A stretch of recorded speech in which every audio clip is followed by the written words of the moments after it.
Hello students, welcome to IDBA paper extension for reasoning. Right. So first question என்ன கொடுத்துறாங்க பார்க்கலாங்க. Each of the six buildings like A, B, C, D, E and F has different number of floors. Right. So six buildings னு சொல்றாங்க. So பார்க்கலாம். 1, 2, 3, 4, 5, 6. Right. So conditions என்ன கொடுத்துறாங்க பார்க்கலாம். B has more floors than only E ன்றாங்க. So அப்ப condition என்னது? இது direct statement தானே. ஸோ வெறும் ஈக்கு மேல மட்டும்தான் பி இருக்கணும். அப்ப கண்டிஷன் என்னது? இ இங்க வந்துட்டாங்கன்னா பி இங்க வந்துருவாங்க. Correct. Next one, D has more floors than A but less than C. அப்ப டி வந்து பாத்தீங்கன்னா ஏக்கு மேலேயும் இருக்கணும், சிக்கு கீழேயும் இருக்கணும். பட் எங்க எடுக்கணும் தெரியல, பாசிபிலிட்டிஸ் வரும். Next one, C does not have maximum number of floors. அதாவது பாத்தீங்கன்னா சின்றது டாப் மோஸ்ட்ல வராது. அப்ப கண்டிஷன் இங்க பாத்தீங்கன்னா சி இங்க வந்துடும். நெக்ஸ்ட் டி இங்க, ஏ இங்க வந்துடும். Clear? So A விட அதிகமா இருக்காங்க, C விட கம்மியா இருக்காங்க. Next one, the building which has third highest number of floors has 22 floors னு சொல்றாங்க. Third highest 22. The building having second lowest வந்து பாத்தீங்கன்னா 7 னு சொல்றாங்க. இப்போ remaining person வந்து பாத்தீங்கன்னா F. இதுதான் நம்மளோட arrangement. Clear? So எப்பவுமே lowest, second lowest, third highest இந்த மாதிரி கொடுத்தாங்கன்னா அது கவனமா பார்த்துக்கணும். Clear? Right. So question பார்க்கலாம் இதுக்கு. Which of the following is true with respect to the given information? First option, E possibly has 9 floors. கிடையாது, 7 விட கம்மியா இருக்கணும். Next one, there is a possibility that F has 21 floors. கிடையாது, 22 விட அதிகமா இருக்கணும். Next one, only 3 buildings have less floors than D. So only 3 buildings have less floor than D. So that is true. ஏன்னா D க்கு கீழ 3 floor தான் இருக்கு, right? அப்ப என்ன சொல்லலாம்? That is 3 building தான் இருக்கு. That is option number 3 is the answer. Correct? Next one. Which of the following buildings has 22 floors? D. Option number 2. Next one. The building which has the highest number of floors has 18 more floors than B. How many floors does C possibly have? Okay. அதாவது highest number of floors யார் இருக்கா? F. F-க்கு ஒருவேளை 18 more floors இருக்காங்க B விட. அப்ப B விட 7 இருக்காங்க. இதை விட 18 அதிகம்னா என்னது? 7 plus 18 என்ன வரும் நமக்கு? 25 வருமா? Right? So 25 வரும். So 25 வந்துச்சுன்னா how many floors does C possibly have? ஒருவேளை F 25 னா C க்கு எத்தனை floor இருக்க வாய்ப்பு இருக்கு? பாருங்க. சோ அப்ப எத்தனை இருக்கணும்? 22 க்கு மேல இருக்கணும், 25 க்கு கீழ இருக்கணும். ஆப்ஷன் நம்பர் 1 20 ன்னு சொல்றாங்க, பாசிபிளா இல்ல. 18 சொல்றாங்க ஆப்ஷன் நம்பர் 2 ல, அதுவும் பாசிபிள் இல்ல. தேர்ட் ஆப்ஷன்ல 25 ன்னு சொல்றாங்க, அதுவும் பாசிபிள் இல்ல. 25 விட கம்மியா இருக்கணும். நெக்ஸ்ட் ஃபோர்த் ஆப்ஷன்ல 23, ஃபிஃப்த் ஆப்ஷன்ல 5 பாசிபிள் இல்ல. அப்ப ரிமைனிங் என்னது? Option number 4 23 will be our answer. Next one. Okay, so next one பாத்தீங்கன்னா இது இன்னொரு क्वेश्चन கொடுத்திருக்காங்க. சோ பார்க்கலாம். K, L, M, N, O, P, Q and R are sitting around a circular area at equal distances between each other but not in the same order. Okay, some of the people are facing center while some facing outside. Okay, right? So பார்க்கலாம். எத்தனை பேர் கொடுத்துட்டாங்க பாருங்க. So இந்த மாதிரி alphabets கொடுத்துட்டாங்கன்னா, வெறும் alphabets, அதாவது 8 members அந்த மாதிரி எதுவும் கொடுக்காம ஜஸ்ட் ஆல்பபெட் மட்டும் கொடுக்குறாங்கன்னா கவுண்ட் பண்ணிக்கோங்க ஒரு வாட்டி. தட் மீன்ஸ் எத்தனை பேர் இருக்காங்க பாருங்க. KLMN, ஸோ 4 பேர். ஸோ அங்க ஒரு 4 பேர், சரி ரைட். ஸோ 8 மெம்பர்ஸ் கொடுத்துருக்காங்க. ஸோ 8 மெம்பர்ஸ்க்கான சர்க்குலர் டேபிள் ட்ரா பண்ணிக்கிட்டோம்னா, ஸோ 1 2 3 4 5 6 7 8. அதே மாதிரி இங்க 1 2 3 4 5 6 7 8. So 8 members. இவங்களோட டைரக்ஷன் தெரியாது, பார்க்கலாம் ஒரு டேட்டா என்ன கொடுத்துருக்காங்கன்னு. ஸோ இங்க சில கண்டிஷன்ஸ் கொடுத்துறாங்க. என்ன கொடுத்துறாங்க? That is in a direction opposite to the center, அதாவது அவுட் சைட்னா. Next one, facing same direction means if one faces the center then other also faces the center. So same direction என்னது? ஒருத்தர் சென்டர் ஃபேஸ் பண்ணிருக்காங்கன்னா இன்னொருத்தரும் சென்டர் தான். A faces same direction as B. அதோட meaning என்னது? A சென்டர்னா B கூட centre தான். Next one, one person facing opposite direction means if one person faces center then other person faces outside and vice versa. அதோட meaning என்னது? if A and B faces opposite directions அப்படி கொடுத்திருந்தாங்கன்னா A வந்து சென்டரா இருந்தா B வந்து அவுட் சைடா இருப்பாங்க. Clear? Right. So question பார்க்கலாம். First question, that is data பார்க்கலாம். இங்க L sits second to the left of M, M faces center ன்னு சொல்றாங்க. இப்போ இது டைரக்ட் ஸ்டேட்மெண்ட் தானே. சோ M வந்து நமக்கு ஆல்ரெடி டைரக்ஷன் தெரியாது, பட் இங்க செகண்ட் ஸ்டேட்மெண்ட்ல நமக்கு டைரக்ஷன் கொடுத்துட்டாங்க. M வந்து சென்டர். இப்போ L seat second to the left of M னா 1 to L இங்க வந்துரும் இது direct statement. Next one, only two people sit between L and O ன்றாங்க. So அப்ப L and O two people னா இங்க two people possible. Next இன்னொரு condition நமக்கு M இங்க எடுத்துக்கிட்டு so inside L இங்க வந்துரும். So two people னா O இங்க வந்துரும். Right? So ரெண்டு possibility வந்திருக்கு இப்போ. Next one, R sits second to the left of O. R sits second to the left of O. Inside எடுத்துக்கிட்டு R இங்க வரும், outside எடுத்துட்டு R இங்க வரும். ரெண்டு possibilityங்க. அதே மாதிரி inside எடுத்துட்டு R இங்க, outside எடுத்துட்டு R இங்க வரும். ரெண்டு possibility இருக்கு. Next என்ன சொல்ல வராங்க பாருங்க. R is not an immediate neighbor of L. So அப்ப L பக்கத்துல R வரக்கூடாது. அப்ப இங்க R வரக்கூடாதுன்னா O outside எடுத்துட்டோம்னா 1 2 இங்க நமக்கு R வந்துரும். clear ah? So second to the left சொல்றதுனால next இங்க outside எடுத்துட்டா R இங்க வரும் but L பக்கத்துல வரக்கூடாது. அப்ப inside எடுத்துட்டா R இங்க வந்துரும். So இது ஒரு possible. clear ah? Right. Next one பார்க்கலாம். R and O face opposite direction சொல்றாங்க. அப்ப என்ன கண்டிஷன்? O வந்து இன்சைட் இருக்கிறதுனால R வந்து என்ன ஆயிடும்? அவுட் சைடு ஆயிடும். அதே மாதிரி இங்க O அவுட் சைடு இருக்கிறதுனால R வந்து இன்சைட் ஆயிடும். Next one, P sits to the immediate left of N ன்னு சொல்றாங்க. அப்ப அவங்க ரெண்டு பேரும் என்னது immediate neighbors இங்க ரெண்டு இடத்துல பாசிபிள். அதே மாதிரி இங்க இந்த ரெண்டு இடத்துல பாசிபிள். நெக்ஸ்ட் பார்க்கலாம். Both the immediate neighbors of P face opposite directions. Okay. P பக்கத்துல இருக்கவங்க opposite directions ன்னு சொல்றாங்க. Next one, P sits second to the left of Q. இப்போ பாசிபிள் என்னது? Q இங்க எடுத்துட்டு இன்சைட் எடுத்துக்கிட்டா இங்க பாசிபிள், P அவுட் சைடு எடுத்துட்டா பாசிபிள் கிடையாது. அதே மாதிரி Q இங்க எடுத்துக்கிட்டா நமக்கு இல்ல இன்சைட் எடுத்துட்டா இங்க பாசிபிள் கிடையாது, அவுட் சைடு எடுத்துட்டா இங்க ஒரு பாசிபிள். ஸோ ரெண்டு பாசிபிலிட்டி. அதே மாதிரி இங்க Q எடுத்துட்டா இன்சைட் எடுத்துட்டா இங்க ஒரு பாசிபிள் P வரும். இன்னொரு கண்டிஷன்ல இந்த பக்கம் பாசிபிள் கிடையாது. இன்னொரு கண்டிஷன்ல இங்க Q எடுத்துட்டா இங்க P வர பாசிபிள் இருக்கு. இது ஓகே. இந்த ரெண்டு இங்கே ரெண்டு பாசிபிலிட்டி வருது, இங்கே ரெண்டு பாசிபிலிட்டி வருது. ஸோ அதை எடுத்தா நமக்கு வந்து டைம் டேக்கிங்கா இருக்கும். ஸோ நெக்ஸ்ட் ஸ்டேட்மெண்ட் என்ன இருக்குன்னு பார்க்கலாம். O sits to the immediate right of K ன்றாங்க. அப்போ O sits to the immediate right of K னா O K வும் immediate neighbor. ஆல்ரெடி இங்க M இருக்கிறதுனால K வந்து இங்க தான் பாசிபிள் நமக்கு. immediate right of K னா அப்போ K வந்து பார்த்தீங்கன்னா அவுட் சைடா இருக்கணும். ஸோ நமக்கு O இங்க வந்துடும். கிளியர்? நெக்ஸ்ட் இந்த கண்டிஷன்ல இங்க இருக்கணும், அப்படி இல்லைன்னா நமக்கு இங்க இருக்கணும். இங்க பாசிபிளா இங்க நமக்கு PN மட்டும் தான் பாசிபிள். அப்போ நமக்கு K இங்க ஓகே. ஸோ K இங்க தான் எடுக்கணும். K ஓட immediate rightன்றாங்க. immediate rightனா அவுட் சைடு எடுத்துட்டா இது immediate left ஆயிடும். அப்போ இன்சைடு எடுத்துட்டா immediate right. So O வந்து immediate right of K. இப்போ நமக்கு தெரியும் Q வந்து இங்க தான் நமக்கு எடுக்கணும். Second to the left. So P sits second to the left of Q ன்றாங்க. அப்ப Q இன்சைட்னா P இங்க வந்துரும் நமக்கு. ரைட்? அதே மாதிரி Q இங்க எடுத்துட்டா இன்சைட் P இங்க வந்துரும். So இது வரைக்கும் ரெண்டு பாசிபிள் நமக்கு வந்துட்டு தான் இருக்கு. இப்போ வந்து பாத்தீங்கன்னா இங்க N வரும் நமக்கு தெரியும். அப்ப என்னோட டைரக்ஷன் என்னவா இருக்கும்? என்ன சொல்லியிருக்காங்க? P sits immediate left of N ன்னு சொல்றாங்களா?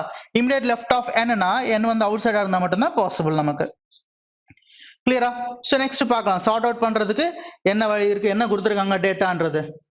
Right? So next one, both immediate neighbors of P face opposite direction சொல்றாங்க. அப்போ N வந்து அவுட் சைடுனா அப்போ L வந்து இன்சைடா இருக்குமா? N அவுட் சைடு, L வந்து இன்சைடா இருக்கும். Right? Next one. Okay. So next என்ன சொல்றாங்க பாருங்க. K faces same direction as L ன்னு சொல்றாங்க. K faces same direction as L னா K எந்த டைரக்ஷன் ஃபேஸ் பண்ணிருக்காங்க? இன்சைட். L ம் பாத்தீங்கன்னா இன்சைட். சோ சாட்டிஸ்ஃபை ஆகுது. இங்க K வந்து அவுட் சைடு, L வந்து இன்சைட். அப்ப இந்த கண்டிஷன் சாட்டிஸ்ஃபை ஆகல. சோ எலிமினேட் பண்ணியாச்சு. சோ ஒரு பாசிபிலிட்டி எலிமினேட் பண்ணியாச்சு. சோ அப்ப நெக்ஸ்ட் பார்க்கலாம்.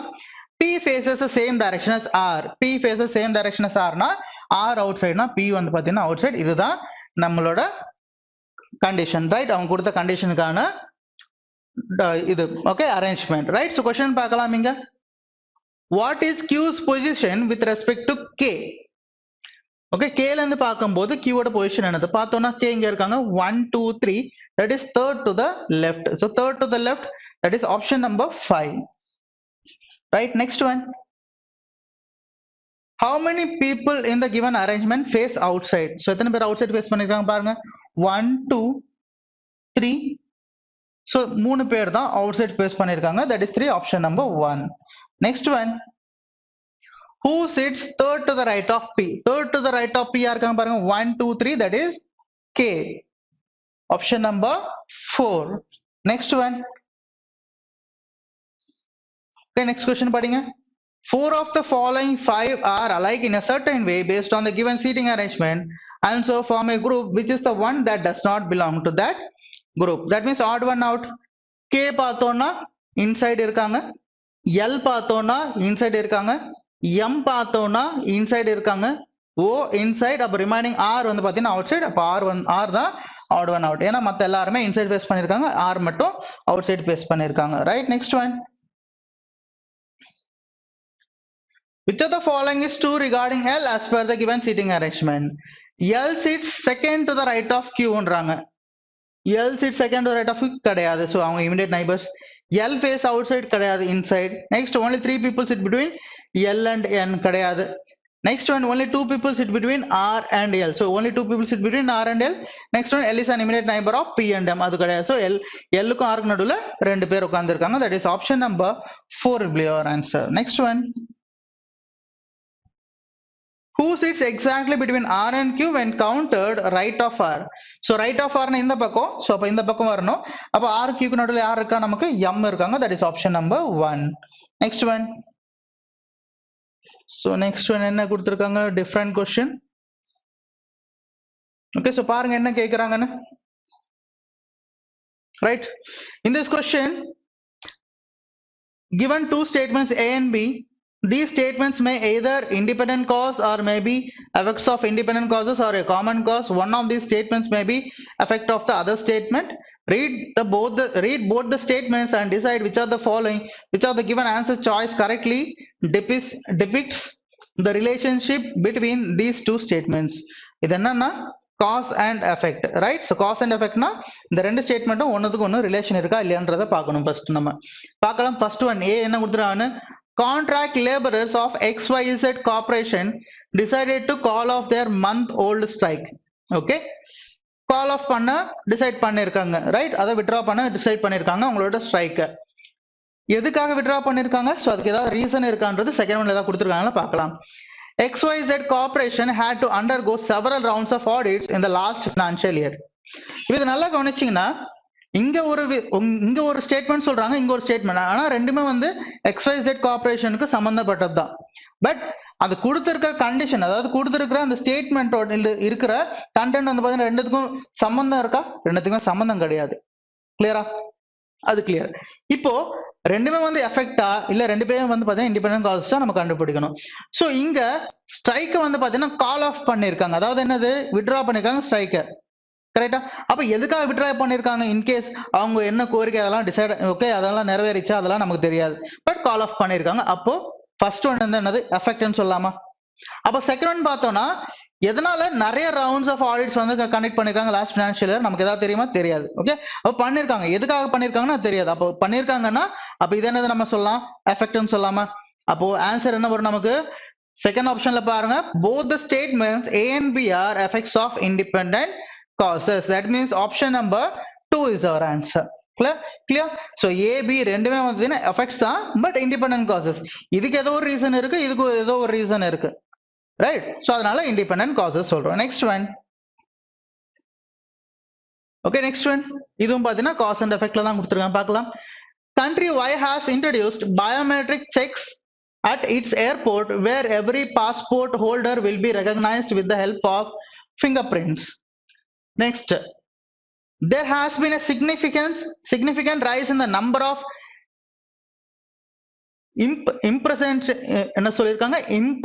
impersonations of passport as new technology used for making fake passports makes it difficult to distinguish these from the real ones. Right. இப்போ இங்க என்ன பண்ணிருக்காங்க? ஃபர்ஸ்ட் ஒன்ல ஏல என்ன சொல்றாங்க? கண்ட்ரி Y வந்து பாத்தீங்கன்னா பயோமெட்ரிக் செக்ஸ் வந்து இன்ட்ரோடியூஸ் பண்ணிருக்காங்க ஏர்போர்ட்லன்னு சொல்றாங்க. ஓகே, சோ என்ன ரெகக்னைஸ் பண்றதுக்கு, so help of finger prints வச்சு ஓகே ரெகக்னைஸ் பண்றதுக்கு எல்லா பாஸ்போர்ட் இருக்கிறவங்களையும், ரைட்? எதுக்காக இதை இம்ப்ளிமெண்ட் பண்ணிருக்காங்கன்னா எதுக்காக? there has been a significant rise in the number of impersonations of passport as new technology used for making fake passports. so இத over come பண்றதுக்கு தான் இதை இன்ட்ரோடியூஸ் பண்ணிருக்காங்க. அப்ப என்ன சொல்லலாம்? B is a cause, A is its effect. இந்த fake passport வந்து அதிகமாகிறதுனால வந்து பாத்தீங்கன்னா கண்ட்ரி Y வந்து பாத்தீங்கன்னா இந்த மாதிரி ஒண்ணு என்ன பண்ணுங்க இன்ட்ரோடியூஸ் பண்ணிருக்காங்க. அப்போ B is cause, A is its effect. அப்ப என்ன வரும் நமக்கு answer? Right, so that is B is cause, A is its effect. That means option number 3, statement B is cause and statement A is its effect. Right, next one. Right, so மறுபடியும் different question பார்க்கலாம். arrangement based. so என்ன கொடுத்திருக்காங்கன்னு பாருங்க. 8 people P, Q, R, S, T, U, V and W live on separate floors of an 8-floor building. Ground floor is numbered 1, first floor is number 2 and so on until the topmost floor is number 8. Right, பார்க்கலாம். So 8 people, that is 8 floors. 8, 7, 6, 5, 4, 3, 2, 1. Clear? So இங்க வந்து பாத்தீங்கன்னா ஒரே variable தான் கொடுத்துருக்காங்க. So அப்ப கொஞ்சம் ஈஸியா தான் இருக்கும்னு நினைக்கிறேன், பார்க்கலாம். ஸோ சிங்கிள் வேரியபிள்னா நமக்கு வந்து டைம் கூட அதிகமா எடுக்காது. கிளியர்?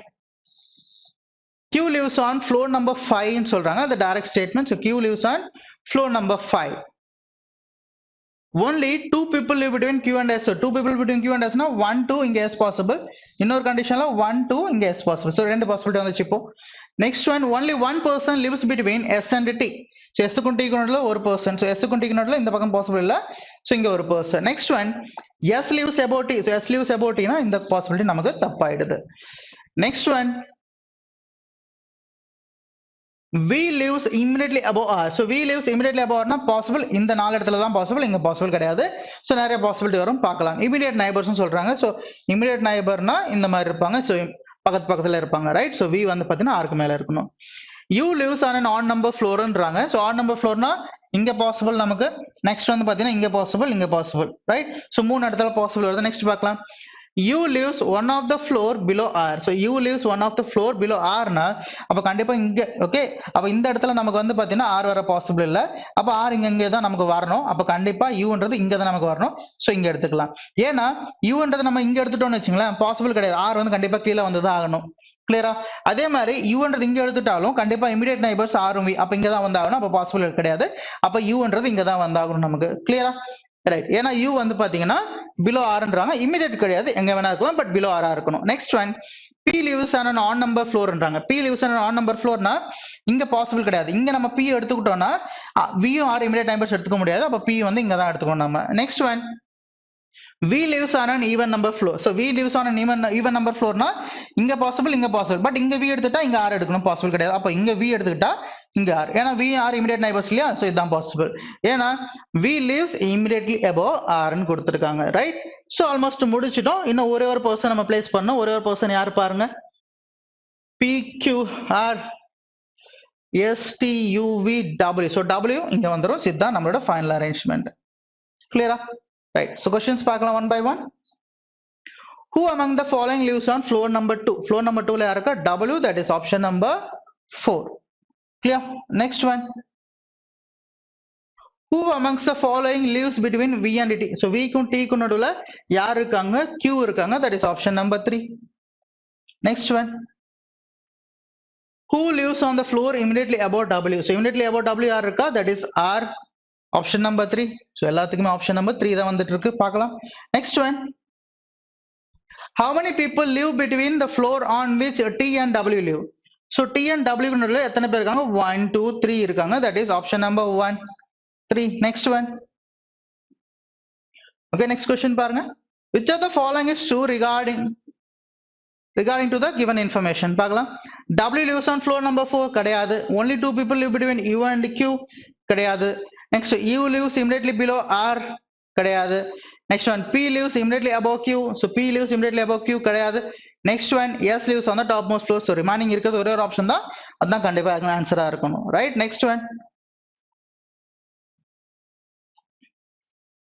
ரைட்? So next என்ன கொடுத்திருக்காங்க பார்க்கலாம். This consists of a statement and two conclusions numbered 1 and 2 given below it. A conclusion is something which can be directly deducted from the given information in light of all the given facts. You have to decide which of the following conclusions logically follows from the given statement and select the appropriate answer. Okay, so statement and conclusions கொடுத்திருக்காங்க. So பார்க்கலாம் என்ன கொடுத்திருக்காங்கன்றது. So first statement படிக்கலாம். Some of the farmers living near Pratarpur sold their lands to a builder who proposes to set up a tech city there. The residents living a modest lifestyle earlier now owned residence in the most upmarket urban areas and drove nothing less than the most high-end luxury cars. Okay, இது கொடுத்த statement. Okay, என்ன பண்ணிருக்காங்க, சில ஃபார்மர்ஸ்லாம் என்ன பண்ணிருக்காங்கன்னா, அவங்க வந்து பாத்தீங்கன்னா எங்க இருக்காங்க, பிரதார்பூர் என்ற இடத்துல பக்கத்துல இருக்காங்க. அவங்க என்ன பண்ணிருக்காங்க, அவங்களோட நிலத்தை எல்லாமே வித்திருக்காங்க ஒரு பில்டருக்கு. அங்க ஒரு டெக் சிட்டி வர்றதுனால அவங்களுக்கு வந்து பாத்தீங்கன்னா வித்துட்டாங்க. ஓகே, இதுக்கு முன்னாடி வந்து பாத்தீங்கன்னா ஒரு சாதாரண லைஃப் ஸ்டைல் இருந்தவங்க இப்போ வந்து பாத்தீங்கன்னா ஒரு நல்ல நல்ல விலை உயர்ந்த வீடெல்லாம் வாங்கிட்டு அதுல வந்து பாத்தீங்கன்னா செட்டில் ஆயிருக்காங்க. அதுவும் இல்லாம நல்ல விலை உயர்ந்த கார் எல்லாம் வாங்கி அவங்க செட்டில் ஆயிருக்காங்கன்னு சொல்றாங்க. இதுதான் கொடுத்த ஸ்டேட்மெண்ட். ஓகே, இப்போ ஃபர்ஸ்ட் ஸ்டேட்மெண்ட் பாருங்க, ஃபர்ஸ்ட் கன்க்ளூஷன் பாருங்க. இப்போ இதுல வந்து இந்த கன்க்ளூஷன் ரெண்டு இருக்கு இல்லையா, இது எது வந்து பாத்தீங்கன்னா இதோட ஒத்து போகுதுன்னு நம்ம பார்க்கலாம். The farmers who sold their lands to the builder received a handsome compensation for the same ன்னு சொல்றாங்க. Second conclusion, agricultural output of Pratarpur will not be impacted at all even after losing some of the farmland to the upcoming tech city. இதுதான் கொடுத்த ரெண்டு conclusion. இப்ப நல்லா கவனிங்க, இந்த second ஒன்னுக்கும் இதுக்கும் ஏதாவது சம்பந்தம் இருக்கா, இதை பத்தி ஏதாவது பேசுறாங்களா? அவங்க லேண்ட் வித்ததுக்கு அப்புறம் கூட வந்து பாத்தீங்கன்னா இது இதனால வந்து பாத்தீங்கன்னா எந்த ஒரு இம்பாக்டும் இருக்காது, பாதிப்பும் இருக்காதுன்ற மாதிரி சொல்றாங்க. அதை பத்தி ஏதாவது பேசுறாங்க? எதுவுமே பேசல. சோ செகண்ட் ஒன் கண்டிப்பா வராதுன்னு நம்ம சொல்லிடலாம் பார்க்கும்போது. ஃபர்ஸ்ட் ஒன் பாருங்க, farmers who sold their lands to the builder received a handsome compensation for the same. Right, அப்போ இப்ப என்ன சொல்றாங்கன்னா, ஃபர்ஸ்ட் வந்து சாதாரணமா இருந்த ஃபார்மர்ஸ் வந்து பாத்தீங்கன்னா அங்க இருந்த மக்கள், அதுக்கப்புறமா இங்க வித்ததுக்கு அப்புறமா என்ன ஆயிட்டாங்க, நல்ல வீடெல்லாம் வாங்கி நல்ல பெரிய பெரிய கார் எல்லாம் வாங்கிட்டு நல்லா செட்டில் இருக்காங்க சொல்றாங்க. அப்ப அதோட மீனிங் என்னது, அவங்க வித்த டைம்ல அவங்களுக்கு நல்ல ஒரு அமௌண்ட் வந்திருக்கிறதுனாலதான் அவங்க இந்த மாதிரி நல்ல ரிச்சா செட்டில் ஆயிருக்காங்க. அப்ப அதான் இங்க சொல்ல வராங்க, the farmers who sold their lands to the builder received a handsome compensation for the same. That means என்ன சொல்லலாம், only one, right? So only one னா ஆப்ஷன் எத்தனாவது ஆப்ஷன்ல இருக்கு பாருங்க, option number 5, right? So option number 5, only one can be concluded from the given information, right? Next one பார்க்கலாம்.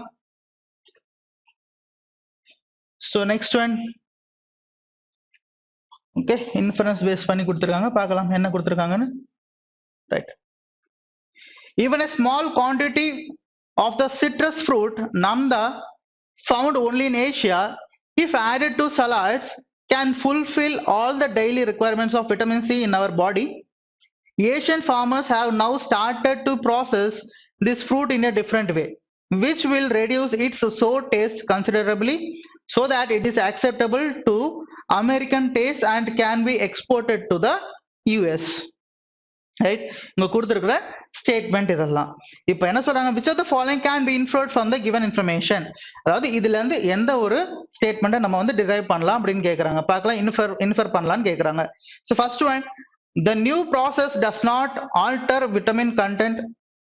இத பத்தி அங்க எதுவுமே பேசல இல்லையா. Next, Americans do not eat much sour food. Next one, okay, so next one என்ன சொல்றாங்க, the fruit can be used only in salads. Next one, exporting namda to the US will be a boon for Asian farmers. இப்போ நல்லா கவனிங்க, இந்த மாதிரி இந்த மாதிரி கொடுத்துட்டாங்கன்னா இந்த ஒன்லின்றது வந்தாலே நம்ம அதை எடுத்துக்க வேணாம். ஓகே, அது ஒரு கீவேர்டு, அதை எடுத்துக்க வேணாம். இன்கேஸ் அங்க ஒன்லின்னு மென்ஷன் பண்ணிருந்தா மட்டும்தான். ஓகே, அப்போ தேர்ட் ஒன் வராது. ஸோ ஃபர்ஸ்ட் ஒன்னும் பார்த்தீங்கன்னா ரிலேட்டட் கிடையாதுன்னு சொல்றாங்க. அப்போ நம்ம ஆப்ஷன்ஸ் எலிமினேட் பண்ணும்போது ஃபர்ஸ்ட் ஆப்ஷன் எலிமினேட் பண்ணிடலாமா. நெக்ஸ்ட் என்ன சொல்லலாம், ஓகே, சி வரதை எலிமினேட் பண்ணிட்டோம். நெக்ஸ்ட் வந்து பாத்தீங்கன்னா ஏ வர்றது சி வர்றது வேற இருக்கா, சோ இங்க ஃபோர்த்தும் எலிமினேட் பண்ணிடலாம். இப்போ நமக்கு இருக்கிறது ரெண்டாவது அண்ட் 2 and 3, இது ரெண்டுத்துல ஏதாவது ஒண்ணுதான் ஆன்சரா இருக்கணும், ரைட்? அப்படி இல்லைன்னா none of the given statements சொல்லணும், ரைட்? சோ பார்க்கலாம், none of the given statements சொல்லும் போது இங்க பிடி கண்டிப்பா ஏதாவது இருந்தா ஆகணும். So none of the given options சொன்னா வேற ஏதாவது ஆப்ஷன்ஸ் இருக்க கூட வாய்ப்பு இருக்கு, ரைட்? சோ பார்க்கலாம். இப்போ இங்க நல்லா கவனிங்க, இங்க செகண்ட் ஒன் என்ன சொல்றாங்க, Americans do not eat much sour food ன்னு சொல்றாங்க. இப்ப அதுக்காக தானே அவங்க என்ன பண்றாங்க பாருங்க, if added to the salads can fulfill all the daily requirements of vitamin C in our body. Asian farmers have now started to process this fruit in a different way, which will reduce its sour taste considerably so that it is acceptable to American taste. புரியுதா? அப்ப என்னது, Americans do not eat much sour food. அதனாலதான் அவங்க sour food சாப்பிட மாட்டாங்கன்னு சொன்னதுனாலதான் வந்து பாத்தீங்கன்னா இது அவங்க டேஸ்டுக்கு ஏத்த மாதிரி ப்ராசஸ் பண்ணணும் இந்த ஃப்ரூட்டான்ற மாதிரி அவங்க இது பண்ணி டிசைட் பண்ணிருக்காங்க. அப்ப என்ன சொல்லலாம், நம்ம ஒன்லி B ன்னு சொல்லாமா, that is option number 2, right? So இங்க வந்து சாலட்ல யூஸ் பண்ணலாம் சொல்லியிருக்காங்க பட் வந்து வெறும் சாலட் மட்டும் சொல்ல ஒருவேளை இஃப்னு ஆட் பண்ணிருக்காங்க ரைட் சோ இஃப்னு ஆட் பண்ணிருக்காங்க இங்க நல்லா கவனிச்சீங்கன்னா இங்க தெரியும் if added to salads can fulfill the daily requirements of vitamin C if condition போட்டுருக்காங்க அப்ப வெறும் சாலட்ல தான் யூஸ் பண்ணணும் கிடையாது ரைட் அப்ப என்ன சொல்லலாங்க option number 2 only B will be your answer next one okay next one syllogism so பார்க்கலாம் என்ன கொடுத்திருக்காங்க ஸ்டேட்மெண்ட் படிங்க some planets are stars all stars are galaxies all galaxies are orbits னு சொல்றாங்க first conclusion some orbits are planets next conclusion no planet is a galaxy னு சொல்றாங்க இப்போ statement எல்லாமே இப்படி இருக்கு பாசிட்டிவ்ல இருக்கா அப்ப negative definite negative conclusion follow ஆகுமானா ஃபாலோ ஆகாது சோ செகண்ட் ஒன் ஃபாலோ ஆகாதுன்னு சொல்லிடலாம் கிளியர் நெக்ஸ்ட் ஃபர்ஸ்ட் ஒன் பார்க்கலாம் some orbits are planets னு சொல்றாங்க okay some orbits are planets பாருங்க இங்க எப்படி இருக்கு some planets are star so சில ஸ்டார் வந்து பிளானட்ல கனெக்ட் ஆயிருக்கு நெக்ஸ்ட் என்ன சொல்றாங்க எல்லா ஸ்டாருமே அதாவது ஆல் ஸ்டார்ஸ் ஆர் கேலக்சிஸ் எல்லா ஸ்டாருமே என்னது கேலக்சி அப்ப பிளானட்டும் கேலக்சியும் கனெக்ட் ஆகிதான் இருக்கு சில பார்ட் ரைட் நெக்ஸ்ட் ஒன் இப்போ எல்லா கேலக்சியும் ஆர்பிட்ஸோட கனெக்ட் ஆயிருக்கு நமக்கு சோ எல்லா கேலக்சியும் ஆர்பிட்ஸோட கனெக்ட் ஆயிருக்கு அப்ப இந்த ஆர்பிட் வந்து கேலக்சில கனெக்ட் ஆயிருக்கா அப்புறம் இந்த கேலக்சி வந்து பாத்தீங்கன்னா இந்த கேலக்சிக்குள்ள என்ன இருக்கு நமக்கு ஸ்டார் இருக்கா அந்த ஸ்டாருக்குள்ள ஓகே அதாவது கேலக்சிக்குள்ள எல்லா ஸ்டாருமே இருக்கு அந்த எல்லா ஸ்டாருக்குள்ளமே என்ன இருக்கு நமக்கு சில பிளானட்ஸ் இருக்கா நமக்கு புரியுதா சாரி சில பிளானட்ஸ் இருக்கா சோ சில பிளானட்ஸ் வந்து ஸ்டார்க்குள்ள கனெக்ட் ஆயிருக்கு சில பகுதி அந்த ஸ்டார் எல்லாமே கேலக்சிக்குள்ள இருக்குன்னா கண்டிப்பா அந்த பிளானட்டும் கேலக்சியும் ரிலேட்டடா தான் இருக்கணும் நெக்ஸ்ட் எல்லா கேலக்சியுமே எங்க இருக்கு ஆர்பிட்குள்ள இருக்கு அப்ப ஆர்பிட் கேலக்சிக்குள்ள என்னென்ன இருக்கோ அதெல்லாம் பாத்தீங்கன்னா ஆர்பிட்டுக்கும் ரிலேட்டட் தான் ரைட் அப்ப என்ன சொல்லலாம் definitely some orbits are planets that means first one is true that means only one is true clear next one so அதே கன்க்ளூஷன் தான் சரி அதே ஸ்டேட்மெண்ட் தான் கன்க்ளூஷன் மட்டும் தான் மாறி பார்க்கலாம் ஆல் ஸ்டார்ஸ் ஆர் ஆர்பிட்னு சொல்றாங்க so all stars are orbit பாசிபிளா எல்லா ஸ்டாருமே எங்க இருக்கு கேலக்சிக்குள்ள இருக்கு அந்த கேலக்சி எல்லாமே எங்க இருக்கு ஆர்பிட்குள்ள இருக்கா அப்ப டெஃபினட்டா என்ன சொல்லலாம் எல்லா ஸ்டாருமே ஆர்பிட்னு சொல்லலாமா புரியுதா எல்லா ஸ்டாருமே எங்க இருக்கு கேலக்சிக்குள்ள இருக்கு அந்த கேலக்சி எல்லாமே வந்து பாத்தீங்கன்னா ஆர்பிட்குள்ள இருக்கு அப்போ கேலக்சி வந்து ஆர்பிட்குள்ள இருக்கும்போது எல்லா கேலக்சியும் ஆர்பிட்குள்ள இருக்கும்போது கேலக்சில என்னென்னலாம் இருக்கோ அது எல்லாமே வந்து பாத்தீங்கன்னா ஆர்பிட்டுக்கும் சொந்தம் தான் அப்ப என்ன சொல்லலாம் செகண்ட் ஒன் நமக்கு ஃபாலோ ஆகுதுன்னு சொல்லலாம் நெக்ஸ்ட் ஃபர்ஸ்ட் கன்க்ளூஷன் பார்க்கலாம் all orbits being planets is a possibility all orbits being planet is a possibility possible இருக்கு இல்லையா இங்க ஆர்பிட் இருக்கு இங்க பிளானட் இருக்கு somewhat relation இருக்கு சோ பாசிபிள் என்ன சொல்லலாம் all orbits being planet is a possibility அது கூட சொல்லலாம் சோ ஃபர்ஸ்ட் ஒன் கூட இங்க ஃபாலோ ஆகுது அப்ப என்ன சொல்லலாம் both 1 and 2 that is option number 5 is the answer clear next one all talks are conversations all talks are meetings னு சொல்றாங்க சோ கன்க்ளூஷன் பார்க்கலாம் all meetings are conversations சொல்றாங்க நல்லா கவனிங்க statement all talks are conversation எல்லா டாக்குமே எங்க இருக்கு கான்வர்சேஷனுக்குள்ள இருக்கு நெக்ஸ்ட் அதே எல்லா டாக்குமே வந்து பாத்தீங்கன்னா மீட்டிங் மீட்டிங் இந்த பக்கமும் கான்வர்சேஷன் அந்த பக்கமும் இருக்குமே தவிர சில பார்ட் கனெக்ட் ஆயிருக்கும் கரெக்ட் அப்போ ஆல் பார்ட் கனெக்ட் ஆயிருக்குமானா நம்மளால டெஃபினட்டா சொல்ல முடியாது சோ ஃபர்ஸ்ட் ஒன் வராது next one all conversations are meetings same அதேதான் எல்லா மீட்டிங்குமே கான்வர்சேஷனால நம்மளால சொல்ல முடியாதுன்னா இங்க அதே மாதிரி பாத்தீங்கன்னா ஆல் கான்வர்சேஷன்ஸ் ஆர் மீட்டிங்ன்றத நம்மளால டெஃபினட்டா சொல்ல முடியாது ஏன்னா சம் பார்ட் மட்டும் தான் நம்ம கனெக்ட் ஆயிருக்கு சோ செகண்ட் ஒன்னும் வராது அப்ப என்ன சொல்லலாம் நம்ம neither nor that is option number 2 will be your answer clear next one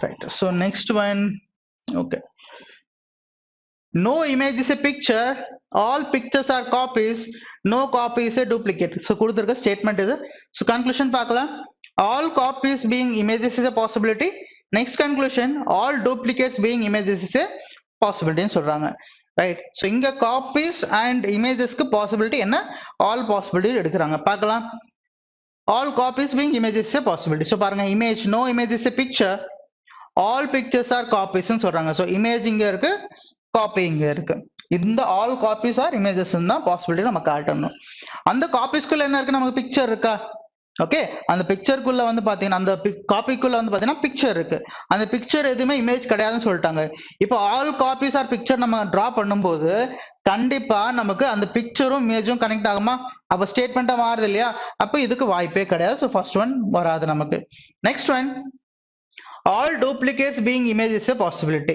So duplicate எங்க இருக்குன்னா இங்க இருக்கு நமக்கு. So நல்லா கவனிங்க, image picture ரிலேஷன் கிடையாது. நெக்ஸ்ட் எல்லா பிக்சருமே என்னது காப்பிக்குள்ள இருக்கு, அந்த காப்பி எதுவுமே டூப்ளிகேட் கிடையாது. இப்போ இமேஜ்க்கும் டூப்ளிகேட்க்கும் டெஃபினட் ரிலேஷன் இருக்குன்னா இல்ல, அப்ப நம்ம பாசிபிலிட்டி சொல்லலாமா? So first one is true, sorry second one is true. அப்ப என்ன சொல்லலாம்? only 2 is true, that is option number 2 will be your answer. Clear? Next one.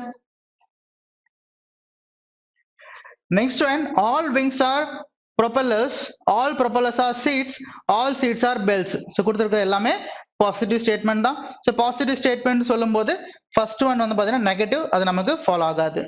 Right, first conclusion வந்து நெகட்டிவ், அது நமக்கு ஃபாலோ ஆகாது. Next all belts are propellers. Right, so பாருங்க all belts are propellers பாசிபிளா நமக்கு எல்லா விங்குமே எங்க இருக்கு? ப்ரொப்பலர்ஸ்குள்ள இருக்கு. அந்த எல்லா ப்ரொப்பலர்ஸுமே என்னது? சீட்டுக்குள்ள இருக்கு. எல்லா சீட்டுமே எங்க இருக்கு? பெல்ட்டுக்குள்ள இருக்கு.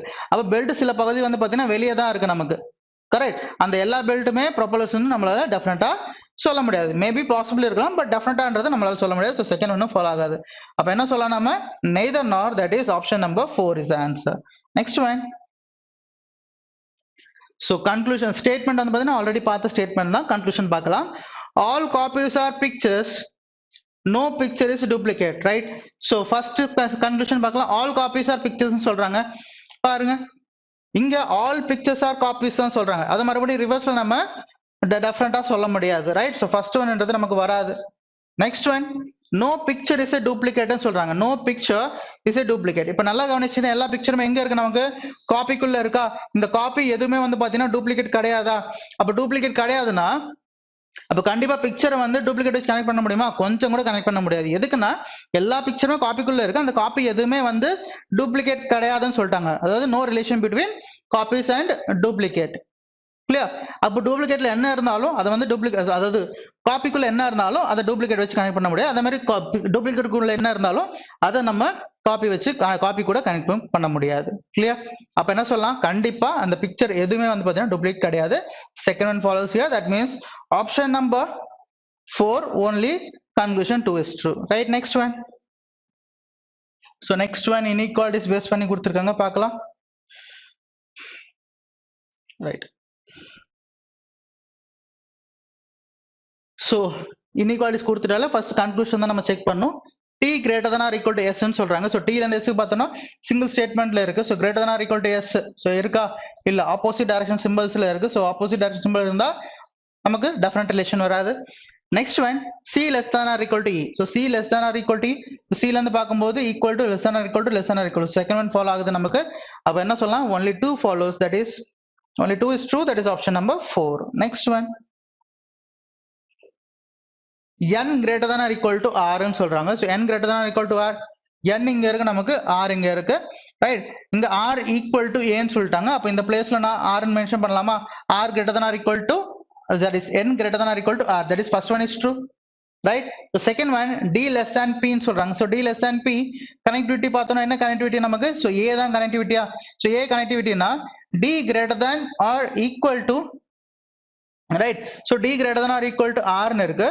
நெக்ஸ்ட் இப்போ இதுல இருந்து நம்ம கனெக்ட் பண்ணிக்கலாம். சோ இதுல இருந்து நம்ம a கனெக்ட் பண்ணிட்டோம்னா பாருங்க, so d greater than or equal to, இங்க எழுதுறேன் பாருங்க, d greater than or equal to r.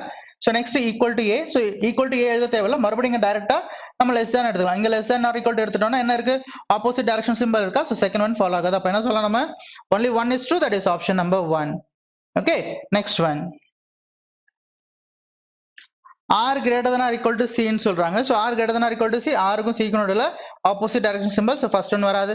next e greater than t ன்னு சொல்றாங்க. e greater than t, opposite direction symbol, இதுவும் வராது. அப்ப என்ன சொல்லலாம்? neither nor, that is option number 4 will be your answer. clear? next one, so equal to இருந்தாலும் நம்ம not follows ன்னு சொல்லலாம். a greater than n ன்னு சொல்றாங்க. a greater than n வராது. so a க்கும் n க்கும் நடுவுல சிம்பல், ஓகே, என்ன சிம்பல்ஸ் இருக்கு? greater than or equal to இருக்கு. அப்ப என்ன சொல்லலாம்? a greater than or equal to n ன்னு சொல்லலாமா? அப்ப இது ரெண்டும் கம்பைன் பண்ணா மாதிரி தான் சொல்ல முடியும். அப்ப என்ன சொல்லலாம்? either or, that is option number 2 is the answer. right, next one, n greater than or equal to d ன்னு சொல்றாங்க. பார்க்கலாம், n இங்க இருக்கு and d இங்க இருக்கு. so இது ஆல்ரெடி பார்த்த ஸ்டேட்மெண்ட் தானே நமக்கு. சோ இங்க வந்து பாத்தீங்கன்னா நம்ம கனெக்ட் பண்ணோம்னு வச்சுங்களேன், இங்க ஈக்குவல் டு ஆர்னு இருக்கு, அதாவது ஏவும் ஆர் ஈக்குவல் இல்லையா? அப்போ ஏ என்ன சொல்லலாம்? நம்ம less than or equal to சொல்லலாமா? அப்போ ஆப்போசிட் டைரக்ஷன் சிம்பிளா? சோ ஃபர்ஸ்ட் ஒன் நமக்கு ஃபாலோ ஆகாது. clear. Next I greater than d ன்னு சொல்றாங்க. I greater than d opposite direction symbol இதுவும் ஃபாலோ ஆகாது. என்ன சொல்லலாம் நம்ம? neither nor, that is option number 3 will be your answer. Clear? Next question. Next one, m greater than g. So m greater than g is direct ஆவே இருக்கு, so follow ஆகுது. Next one, p less than or equal to a. So p less than or equal to a, p க்கும் a க்கும் நடுவுல opposite direction symbol, so definitely அது நம்மளால சொல்ல முடியாது. அப்ப only one is true, that is option number 4. Next one. Okay, so next different type of question. என்ன கொடுத்திருக்காங்க பார்க்கலாம். Right. So machine input and output, right. Okay, so நான் ஒரே statement ஒரே லைன்ல வர மாதிரி எடுத்துக்கிறேன்.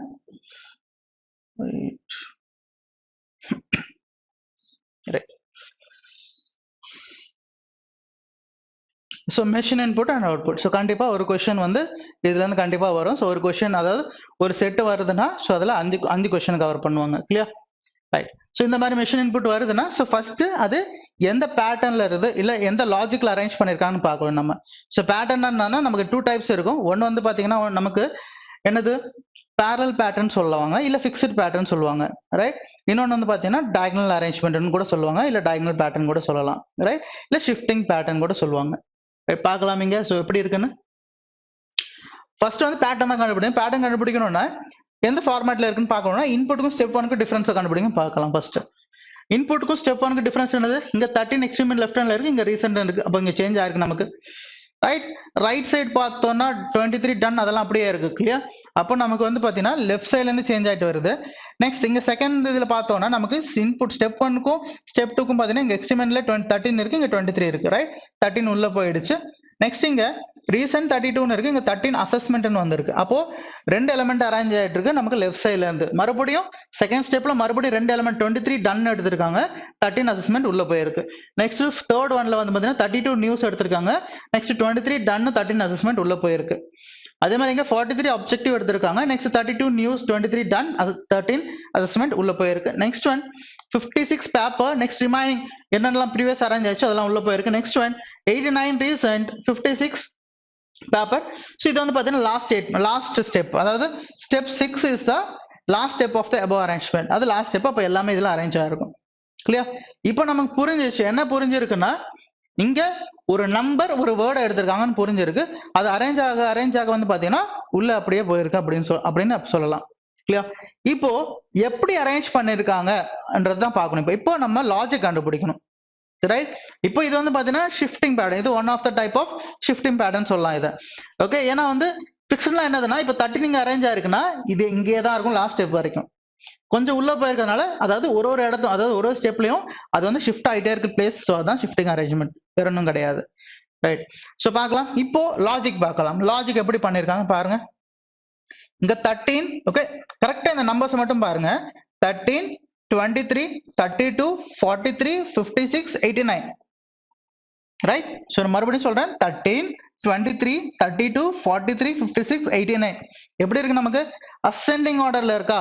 அதே நீங்க லாஸ்ட் ஸ்டெப் பாத்தீங்கன்னா 89, 56, 43, 32, 23, 13 டிசெண்டிங் ஆர்டர்ல இருக்கும். பட் அதை பார்க்க கூடாது. நம்ம எப்பவுமே பேரலல் அரேஞ்ச்மெண்டா இருந்தா மட்டும்தான், அதாவது ஃபிக்ஸ்ட் அரேஞ்ச்மெண்டா இருந்தா மட்டும்தான் லாஸ்ட் ஸ்டெப்பை பார்த்துட்டு அதுக்கான லாஜிக் எடுத்துக்கணும். பட் இந்த மாதிரி டயகனலோ இல்ல வந்து பாத்தீங்கன்னா ஷிஃப்டிங்கா இருந்துச்சுன்னா நம்ம மேல இருந்து தான் அரேஞ்ச்மெண்ட் எடுத்துக்கணும். அப்படி எடுக்கும்போது எப்படி இருக்கு நமக்கு? 13, 23, 32, 43, 56, 89 அப்போ அசெண்டிங் ஆர்டர்ல எடுத்திருக்காங்க. கிளியரா? ரைட். இப்போ வேர்ட்ஸ் பார்க்கலாம் நம்ம. Assessment, done, news, objective, paper, recent. எதுக்கு இது மட்டும் நான் எடுக்கிறேன், ஏன் உள்ள இதெல்லாம் செக் பண்ணலையே சார்னு கேட்டீங்கன்னா இங்கதான் நமக்கு வந்து ஒன்னொன்னா புது புது அரேஞ்ச்மெண்ட் வந்திருக்கு. கிளியர்? ஸ்டெப் 1ல இது அரேஞ்ச் ஆயிருக்கு, ஸ்டெப் 2ல இது அரேஞ்ச் ஆயிருக்கு, ஸ்டெப் 3ல இது, ஸ்டெப் 4ல இது, ஸ்டெப் 5ல இது, ஸ்டெப் 6ல இது அரேஞ்ச் ஆயிருக்கு. கிளியரா? அப்போ இது மட்டும் பார்த்தாலே நமக்கு வந்து லாஜிக் கிடைச்சிடும். இதெல்லாம் செக் பண்ணணும் அவசியம் கிடையாது. கிளியர்? அதுவும் இல்லாம இது செக் பண்றது நமக்கு கொஞ்சம் ஈஸியா இருக்கும். உள்ள போய் நீங்க செக் பண்ணீங்கன்னா அது கொஞ்சம் டிஃபிகல்ட்டா இருக்கும். ஓகே, அதுக்கு பதிலா நீங்க அதுக்கு ஓகே இதெல்லாம் செக் பண்றதுக்கு பதிலா நீங்க ஆன்சர் கூட சால்வ் பண்ணிக்கலாம், ஆன்சர் கூட பண்ணிடலாம், நீங்க டைம் சேவ் ஆகும், ரைட். ஸோ இங்க பாருங்க ஃபர்ஸ்ட் லெட்டர்ஸ் பார்க்கலாம். எப்பவுமே வேர்ட்ஸ் பார்க்கும்போது எப்பவுமே பேசிக்கான thing first letter last letter பார்த்துக்கணும். அதுக்கப்புறம் தான் வந்து பாத்தீங்கன்னா வேற ஏதாவது லாஜிக் பார்க்கணும், அதாவது நம்பர் ஆஃப் லெட்டர்ஸோ இல்ல வவல்ஸோ எதுவா இருந்தாலும். கிளியர்? ஸோ இங்க A, D, N, O, P, R, அதாவது என்னது? ஏன்னா என்னது 1, D-னா 4, N-னா 14, O-னா 15, P-னா 16, R-னா 18. அது கூட அப்ப என்ன சொல்லலாம், ascending order சொல்லலாம், இல்ல dictionary order கூட சொல்லலாம், இல்ல alphabetical order கூட சொல்லலாம். clear? ரைட். அப்போ நம்ம என்ன சொல்லலாம், நம்பர்ஸ். ரைட். ஸோ நம்பர்ஸ் எல்லாமே வந்து பாத்தீங்கன்னா ascending order. ஓகே. அதே மாதிரி நெக்ஸ்ட் என்ன இருக்கு நமக்கு, வேர்ட்ஸ். வேர்ட்ஸ் எல்லாமே வந்து பாத்தீங்கன்னா alphabetical order. அப்படி இல்லைன்னா வந்து பாத்தீங்கன்னா டிக்ஷனரி ஆர்டர். எப்படி வேணா சொல்லலாம் நம்ம. கிளியர்? எப்படி சொன்னாலும் ஒண்ணுதான். இப்போ இதை பேஸ் பண்ணி இப்போ லாஜிக் கண்டுபிடிச்சிட்டாலே நமக்கு வந்து ஆல்மோஸ்ட் முடிஞ்ச மாதிரி தான். இப்போ கரெக்டா நம்ம ஆன்சர் மட்டும் தான் பண்ணணும் ஃபர்ஸ்ட். இப்போ நம்ம என்ன பண்ணணும், கொடுத்துருக்கிற இன்புட்டை நம்ம சால்வ் பண்ணணும். இதே பேஸ் பண்ணி இதுல எப்படி இந்த லாஜிக் இருக்கோ அந்த லாஜிக் பேஸ் பண்ணி நம்ம இந்த இன்புட்டை சால்வ் பண்ணணும். Clear? Right. So machine input output பாக்குறது தான் அப்படி இருக்கும். பட் ரொம்ப ஈஸியான டாபிக் அது, நம்ம ஒன்ஸ் லாஜிக் கண்டுபிடிச்சிட்டோம்னா. கிளியர்? ரைட். ஸோ பார்க்கலாம் என்னென்ன கொடுத்துருக்காங்க. So first input evaluation 42, 51 of 85, paper 97, today 11, important 37, 68, now finish. இதுதான் கொடுத்திருக்கிற இன்புட். இதை நம்ம அரேஞ்ச் பண்ணணும். கிளியர்? இப்போ இதை என்ன பண்ண போறீங்க? ஓகே. ஸோ என்ன பண்ண போறீங்க, இது எல்லாமே எழுதிட்டு ஸ்டெப் 1, ஸ்டெப் 2, ஸ்டெப் 3, ஸ்டெப் 4 எத்தனை ஸ்டெப் வருதோ அத்தனை ஸ்டெப் எழுதிட்டு ஆன்சர் பண்ண போறீங்களா? அதுக்குள்ள விடிஞ்சிடும். கிளியரா? ஓகே. எல்லாம் நம்ம எக்ஸாமினேஷன் ஹால் கூட வந்து க்ளோஸ் பண்ணிட்டு போயிடுவாங்க. ரைட். அப்போ அதுக்கு பதிலா நம்ம என்ன பண்ணலாம்னா, ஜஸ்ட் இங்க என்ன கொடுத்துருவாங்க நம்ம எப்படி சால்வ் பண்ணணும். எதுக்காகனா இப்போ நமக்கு மேக்ஸிமம் எத்தனை கொஸ்டின் கவர் ஆகும்? 5 கொஸ்டின் தான் கவர் ஆகுமா? கிளியர்? அப்போ நமக்கு ஒருவேளை 10 ஸ்டெப் வருது, அவங்க நமக்கு 10 ஸ்டெப் வந்தாலும் அவங்க கேட்கிற கொஸ்டின் வந்து 5 கொஸ்டின் தான். 5 கொஸ்டின்ல எத்தனை ஸ்டெப்ஸ் மேக்ஸிமம் கவர் பண்ணலாம்? 5 கொஸ்டின் தான் கவர், அதாவது 5 ஸ்டெப்ஸ் தான் கவர் பண்ண முடியும். அதுக்கு மேல கவர் பண்ண முடியாது. அப்போ அதெல்லாம் எழுதிட்டு இருக்கிறது நமக்கு வேஸ்ட். ரைட். எதுலெல்லாம் நமக்கு வந்து ஷார்ட் ட்ரிக்ஸ் பாசிபிள் இருக்கோ அதெல்லாம் ஷார்ட் ட்ரிக்ஸ் யூஸ் பண்ணிக்கணும். கிளியர்? ஸோ இதை எப்படி நம்ம சால்வ் பண்ணலாம் பார்க்கலாம்.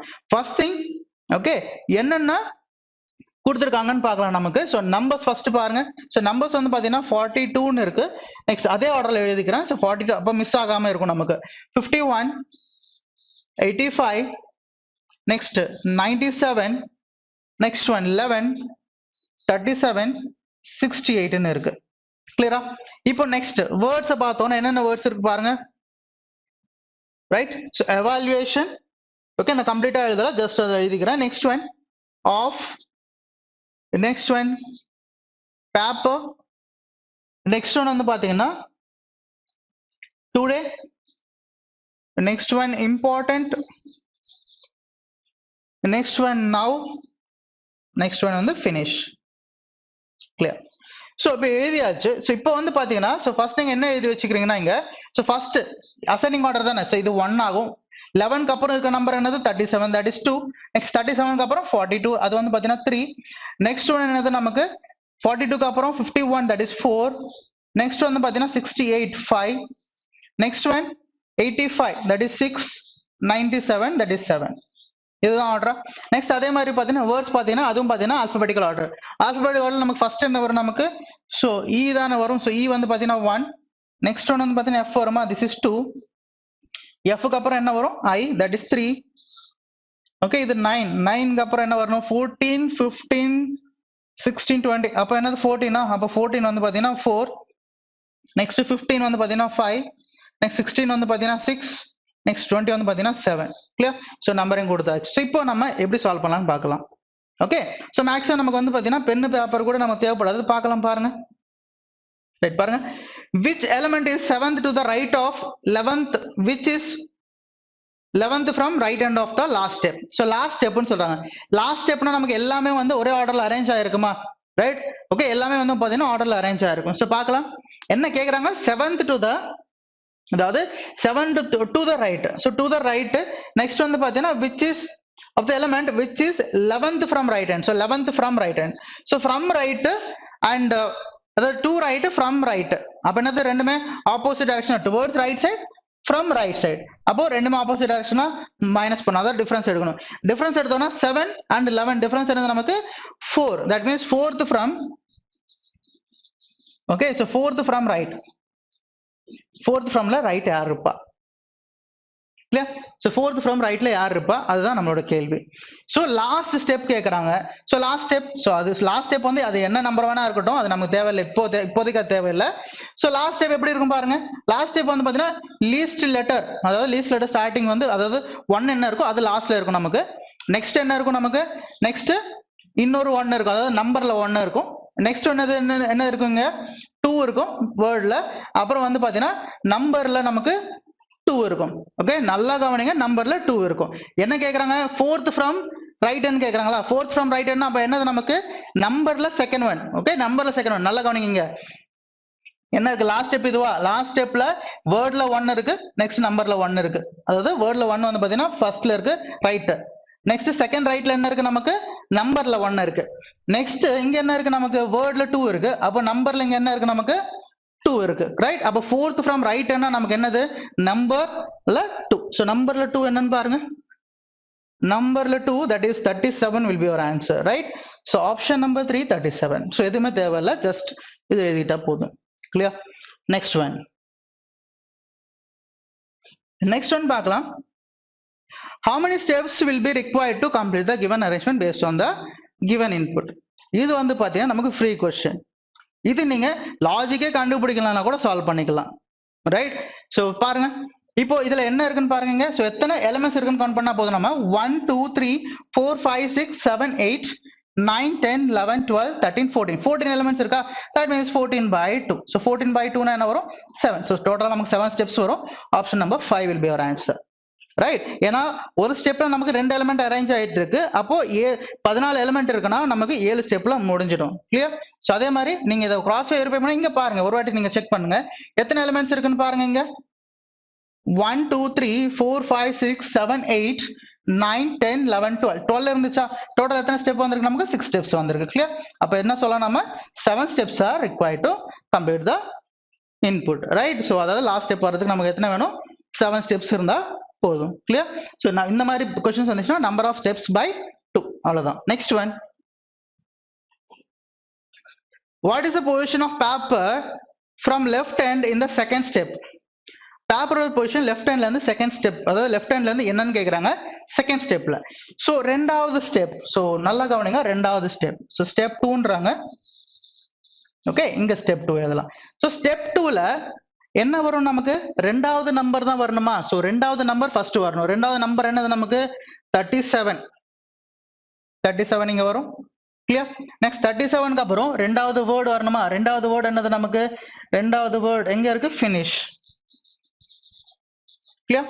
நெக்ஸ்ட் ஃபர்ஸ்ட் நம்பர் வரணுமா 11.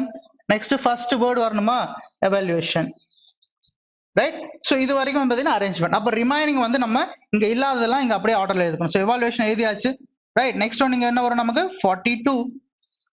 Next one 51 of, next 85 paper. அவங்க கேக்குறது நமக்கு லெஃப்ட் ஹேண்ட்ல இருந்து பேப்பரோட பொசிஷன், அவ்வளவுதான். நம்ம ஃபுல்லா எழுதணும் அவசியம் கிடையாது. சோ பாருங்க 1 2 3 4 5 6 7 8 9, right. So 9th position, that is option number 3 will be your answer. So இது கூட எழுதணும்னு அவசியம் கிடையாது, ரைட். சோ செகண்ட் ஸ்டெப் சொன்னதுனால 4 அரேஞ்ச் ஆயிருக்கும். ஓகே, 4 என்னன்னு நம்ம தெரிஞ்சுக்கிட்டாலே போதும், மத்ததெல்லாம் அதே ஆர்டர்ல நம்ம எழுதிக்கலாம். சோ அது கூட நம்ம பார்த்து கூட ஆன்சர் பண்ணலாம், இது கூட எழுதணும் அவசியம் கிடையாது, right. So option number 3 is the answer, 9th from left. Next one. Next, in which step are the elements finish 11 evaluation of found in the same order ன்னு கேக்குறாங்க, ரைட். சோ ப்ரீவியஸா நம்ம செகண்ட் ஸ்டெப் எழுதணும் இல்லையா. So second ஸ்டெப்ல எந்த ஆர்டர்ல வந்துச்சு நமக்கு. சோ நமக்கு வந்து பாத்தீங்கன்னா finish 11 evaluation ஆஃப் இருக்கணும். சோ ஆஃப்க்கும் நமக்கு 42க்கும் 51க்கும் நடுவுல தான். ஓகே, 42 51 இருந்துச்சு நமக்கு நடுவுல ஆஃப்க்கு. கிளியர். சோ எப்படி இருந்துச்சு நமக்கு ஸ்டெப் 2. சோ ஸ்டெப் 2 எப்படி இருந்துச்சு, ஸ்டெப் 2 இங்க தேவையில்லை நமக்கு, பட் இருந்தாலும் ஸ்டில் நான் வந்து உங்களுக்கு காட்டுறேன். ஏன்னா வந்து நம்ம ஆல்ரெடி நீங்க எக்ஸாம்ல எழுதுறீங்கன்னா கண்டிப்பா ரஃப் ஷீட்ல எழுதி இருப்பீங்க, அதை வச்சு எப்படி நம்ம ஃபாஸ்டா பண்றது, ரைட். ஓகே, சோ ஃபாஸ்டா பண்ணது பாத்தீங்கன்னா சோ எப்படி எழுதுறோம் நம்ம. சோ செகண்ட் ஸ்டெப் வந்து பாத்தீங்கன்னா என்ன வரும், சோ 2 37 இருக்கு. நெக்ஸ்ட் ஒன் என்னது நமக்கு, தட் இஸ் finish. நெக்ஸ்ட் என்னது நமக்கு 37 கிடையாது, நெக்ஸ்ட் 1 இல்லையா. 1 வந்து 11. நெக்ஸ்ட் ஒன் வந்து பாத்தீங்கன்னா evaluation. ரைட். இப்போ ரிமைனிங் எழுதணுமா? ரிமைனிங் எப்படி எழுதணும்? 42 51 ஆஃப்னு எழுதணும். கரெக்ட். இப்போ அவங்க என்ன கேக்குறாங்க நமக்கு? finish 11 evaluation ஆஃப் வந்து சேர்ந்தே எந்த ஸ்டெப்ல இருக்குன்னு கேக்குறாங்க. கரெக்ட். அதே ஆர்டர்ல எந்த ஸ்டெப்ல இருக்குன்னு. இப்போ இந்த ரெண்டையுமே நம்ம எடுத்துடணுமா? இந்த ரெண்டையும் எடுத்தாதான் ஆஃப்ன்றது இங்க வரும், நமக்கு எவல்யூஷன் பக்கத்துல வரும். அப்ப அது ரெண்டு எடுக்கணும்னா 42ன்றது பாருங்க. சோ 42 தேர்ட், அப்ப தேர்ட் ஸ்டெப்ல அரேஞ்ச் ஆகுது. நெக்ஸ்ட் 51 பாருங்க, ஃபோர்த் ஸ்டெப்ல அரேஞ்ச் ஆகுது. அப்ப ஃபோர்த் ஸ்டெப்ல 51, அதாவது தேர்ட் ஸ்டெப்ல 42 அரேஞ்ச் ஆனதுக்கு அப்புறம் நடுவுல என்ன இருக்கும் நமக்கு? 51 இருக்குமா? அப்படியே அப்ப அந்த 51 எடுக்கணுமா? அந்த 51 எப்ப அரேஞ்ச் ஆகுது நமக்கு? ஃபோர்த் ஸ்டெப்ல அரேஞ்ச் ஆகுதா? அப்ப ஃபோர்த் ஸ்டெப்ல 51 வந்ததுக்கு அப்புறம் வெளியில நமக்கு இதே ஆர்டர் தானே இருக்கும், finish 11 evaluation ஆஃப்னு இருக்கும். அப்ப என்ன சொல்லலாம்? Option number 1 fourth step is the answer. Clear? புரியுதுன்னு நினைக்கிறேன். Next one. Okay, next one பாருங்க. Which of the following is third step of the arrangement based on the given input? So third step கேக்குறாங்க. third stepல starting என்ன இருக்கும் நமக்கு? 42 இருக்கணுமா? So first option eliminated. Next second option 42 இருக்கு. third option 42 இருக்கு. fourth option important இருக்கு, அது eliminated. fifth option 51 eliminated. அப்போ நமக்கு இருக்கிறது second option and third option. Okay, order பாருங்க. 42, ஓகே, இங்க 3, அப்போ வேர்ட்ல 3 ன்னு பார்த்தோம் நமக்கு important. So 42 important. So 42 important இருக்கு, இங்கேயும் பாத்தீங்கன்னா 42 இம்பார்ட்டன்ட். ரைட், இது வரைக்கும் கரெக்டா இருக்கு. நெக்ஸ்ட் இம்பார்ட்டன்ட்க்கு அப்புறம் என்ன இருக்கணும் நமக்கு? 42க்கு முன்னாடி, அதாவது 42க்கு அப்புறம் என்ன இருக்கணும்? 42க்கு அப்புறம் நம்பர் என்ன இருக்கும் நமக்கு? 37 இருக்கணுமா? ரைட். அப்போ 42 இம்பார்ட்டன்ட் 37 இருக்கணும். இங்க என்ன இருக்கு? 42 இம்பார்ட்டன்ட் 11 இருக்கு. அப்போ second option eliminated. Option number 3 will be your answer. கிளியர்? ரைட். பென் பேப்பர் தேவையா? இல்ல. Next one.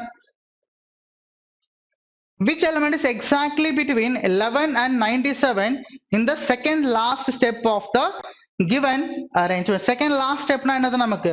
Second last step na namakku theriyum already. Total எத்தனை steps வருது நமக்கு? 7 steps வருதா? அப்போ second last step. So second last step na, okay, so second last step na என்ன வரும் நமக்கு? 6th step வருமா? Clear? So second last step na 6th step வரும். அப்போ 6th step பாருங்க. Step number 6. 6 na first 6 வந்துருமா நமக்கு? So 6ல number. Okay, so 6ல number ஒரு நிமிஷம். So 6ல number, so step 6, that is 85. அதே மாதிரி வேர்ட்ல பாத்தீங்கன்னா 6 பேப்பர். Next one 5. so 5 னா என்ன வரும் நமக்கு நம்பர்ல? 68. நெக்ஸ்ட் ஒன் அதே மாதிரி வந்து பாத்தீங்கன்னா, ஓகே, சோ நெக்ஸ்ட் என்ன வரும் நமக்கு? 68க்கு அப்புறம் இங்க 5 வந்து பாத்தீங்கன்னா ஆஃப். ரைட். நெக்ஸ்ட் இங்க 4 னா என்னது? 51. நெக்ஸ்ட் ஒன் இங்க 4 வந்து பாத்தீங்கன்னா நவ். ரைட். சோ நெக்ஸ்ட் வந்து பாத்தீங்கன்னா 3. சோ 3 னா என்னது? இங்க 42. நெக்ஸ்ட் இங்க 3 னா வந்து பாத்தீங்கன்னா important. Right. So next one 2. So 2 னா என்னது? 37. நெக்ஸ்ட் இங்க 2 னா என்னது நமக்கு? finish. ரைட். சோ இங்க நெக்ஸ்ட் வந்து பாத்தீங்கன்னா 1 னா 11. Next evaluation. ரைட். இப்போ இது தவிர்த்து மத்த எல்லாமே அதே ஆர்டர்ல நம்ம எழுதணும். 11க்கும், அதாவது 11க்கும் 97 நடுவுல என்னென்ன இருக்குன்னு பார்க்கணும். சோ எவாலுவேஷனுக்கு அப்புறம் நம்ம என்னென்ன எழுதிட்டோம் பாருங்க. 42 எழுதியாச்சு. ரைட். 51 எழுதியாச்சு. ரைட். நெக்ஸ்ட் ஆஃப் எழுதியாச்சு. 85 எழுதியாச்சு. பேப்பர் எழுதியாச்சு. அப்ப நெக்ஸ்ட் என்ன எழுதணும்? நம்ம 97 தான் எழுதணுமா? அப்ப அது ரெண்டு நடுவுல என்ன இருக்குன்னா evaluation, that is option number 2 will be your answer. Right. Next one. So next one. So next என்ன கொடுத்துறாங்க பாருங்க. This question consists of a question and two statements number 1 and 2 given below it. You have to decide whether the data given in the statements are sufficient to answer the question. Read both the statements and choose the most appropriate answer. Okay, appropriate option. அதாவது என்னன்னா odd one out ன்ற, sorry, data sufficiency ன்ற மாதிரி கொடுத்துருக்காங்க. So பார்க்கலாம். So என்ன கொடுத்துறாங்க? Among the 6 friends PQRSTU sitting around a circular table facing the center, who sits to the immediate left of S? இதான் நம்ம ஃபைண்ட் அவுட் பண்ணுங்க. ரைட். சோ ஃபர்ஸ்ட் டேட்டா பார்க்கலாம். சோ நமக்கு இங்க எத்தனை பேர் கொடுத்தனா? 6 பேர். சோ 1 2 3 4 5 6. சோ நமக்கு இன்னொரு ஸ்டேட்மெண்ட் வரும் இல்லையா? So 1 2 3 4 5 6. Right, 6 members. So first டேட்டால என்ன கொடுத்திருக்காங்க? U is an immediate neighbor of both T and R. So U is an immediate neighbor of both T and R. So எல்லாருமே இன்சைட் ஃபேஸ் பண்ணிருக்காங்க சொல்லிட்டாங்க. சோ U இங்க எடுத்துட்டா TR. right? அப்படி இல்லனா RT possible. Next only one person between T and Q. So only one person between T and Q இது ஒரு possible. நமக்கு இன்னொரு possible இருக்கு இல்லையா? So இப்படி எடுத்துட்டோம்னா U இங்க எடுத்துட்டோம்னா நமக்கு R T இங்க. So only one person between T and Q இது கூட possible. Next என்ன சொல்றாங்க? S is not an immediate neighbor of R. S is not an immediate neighbor for S இங்க. S is not an immediate neighbor for S இங்க. So நமக்கு வந்து பாத்தீங்கன்னா இங்க immediate leftல Q இருக்காங்க, இங்க immediate leftல வந்து T இருக்காங்க. So first oneல answer வரல நமக்கு. So second one பார்க்கலாம். R is an immediate neighbor of both P and U ன்றாங்க. So R is an immediate neighbor of both P and U னா R இங்க எடுத்துக்கிட்டா நம்ம so P and U இங்க ஒரு possible. இல்ல இன்னொரு possible U and P இப்படி கூட இருக்கலாம். Next T sits second to the left of Q. So T sits second to the left of Q னா Q எங்க எடுத்துட்டு so second left 1 2 இங்க T வந்துரும் இன்சிடென்ட்னால. So remaining S ன்றது இங்க வரும். So immediate leftல வந்து பாத்தீங்கன்னா T இருக்காங்க வரும். இன்னொரு possibility என்னன்னா நமக்கு so R பேர் இப்படி எடுத்துக்கிட்டா so R UP so இப்படி கூட எடுத்துக்கலாம்ல R sits okay அதாவது R is an U is an immediate neighbor of right so U sorry R is an immediate neighbor of P and U so R is an immediate neighbor of P and U இப்படி கூட எடுத்துக்கலாம் next T sits second to the left of Q னா Q இங்க எடுத்துட்டா second to the left possible இல்ல Q எடுத்துட்டா second to the left possible இல்ல அப்ப Q இங்க எடுத்துட்டா தான் second to the left இங்க நமக்கு T எடுத்துக்கலாம் இங்க S எடுத்துக்கலாம் இங்க immediate leftல இருக்கா T இங்க immediate leftல இருக்கா T அப்ப நம்ம என்ன சொல்லலாம் ஆப்ஷன் அதாவது செகண்ட் டேட்டா நமக்கு ஆன்சர் கிடைக்குது நமக்கு என்ன வேணும் who sits immediate left of S அது மட்டும் தான் வேணும் இங்க நமக்கு என்ன பாசிபிலிட்டி வேணும் வரட்டும் அது நமக்கு தேவையில்லை அப்ப ஆப்ஷன் நம்பர் என்ன சொல்லலாம் the option number 5 the data in statement 2 alone are sufficient to answer the question next one so next one என்ன கொடுத்துறாங்க பாருங்க how is galaxy written in the code language so பார்க்கலாம் first data galaxy part of universe is written as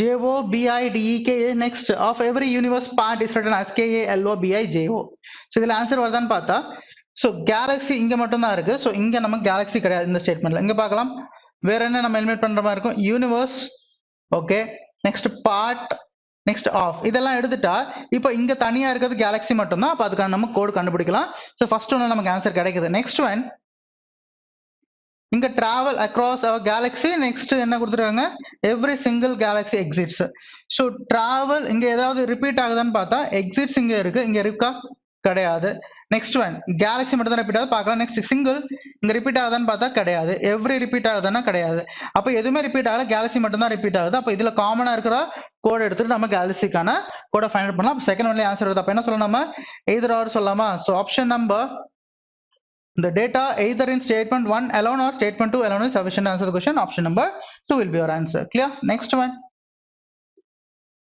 so பாருங்க next one are all the 5 friends PQ RST seated in a straight line facing north இப்போ R ன்னு கொடுத்துட்டா R இல்ல is ன்னு கொடுத்துட்டாலே yes or no type of question correct okay அதாவது S இல்ல no இந்த ரெண்டு ஆன்சர் தான் நமக்கு வரணும் சோ பார்க்கலாம் இன் கேஸ் வந்து ஒருத்தர் சவுத்னா கூட நோ ஆன்சர் இல்ல எல்லாரும் நார்த்னா எஸ் ஆன்சர் எது வந்தாலும் நமக்கு ஆன்சர் வருதுன்னு அர்த்தம் சோ ஃபர்ஸ்ட் என்ன சொல்றாங்க 5 members so 1 2 3 4 5 the second statement 1 2 3 4 5 so பார்க்கலாம் T faces north னு சொல்றாங்க எங்க எடுக்கறன்னு தெரியல next one only 3 people sit to the left of T so அப்ப T faces north left of T க்கு வந்து பாத்தீங்கன்னா 3 பேர் மட்டும் தான் இருக்காங்க சொல்றாங்க next T sits immediate right of R அப்ப பாசிபிள் என்னது R இங்க எடுக்கலாம் இங்க எடுக்கலாம் ஏன்னா R ஓட ஃபேசிங் நமக்கு தெரியாது next only one person between R and S R இங்க எடுத்தாலும் இங்க S எடுத்துக்கலாம் அப்படி இல்லாம இங்க R எடுத்தாலும் இங்க S எடுத்துக்கலாம் பாசிபிள் அப்போ இவர் நார்த் ஃபேஸ் பண்ணிருக்காரு சவுத் ஃபேஸ் பண்ணா நமக்கு தெரியாது சோ ஃபர்ஸ்ட் ஒன் நமக்கு ஆன்சர் வரல next one Q sits one of the extreme ends of the line நம்ம பாசிபிள் Q இங்க எடுக்கலாம் அப்படி இல்லனா Q இங்க எடுக்கலாம்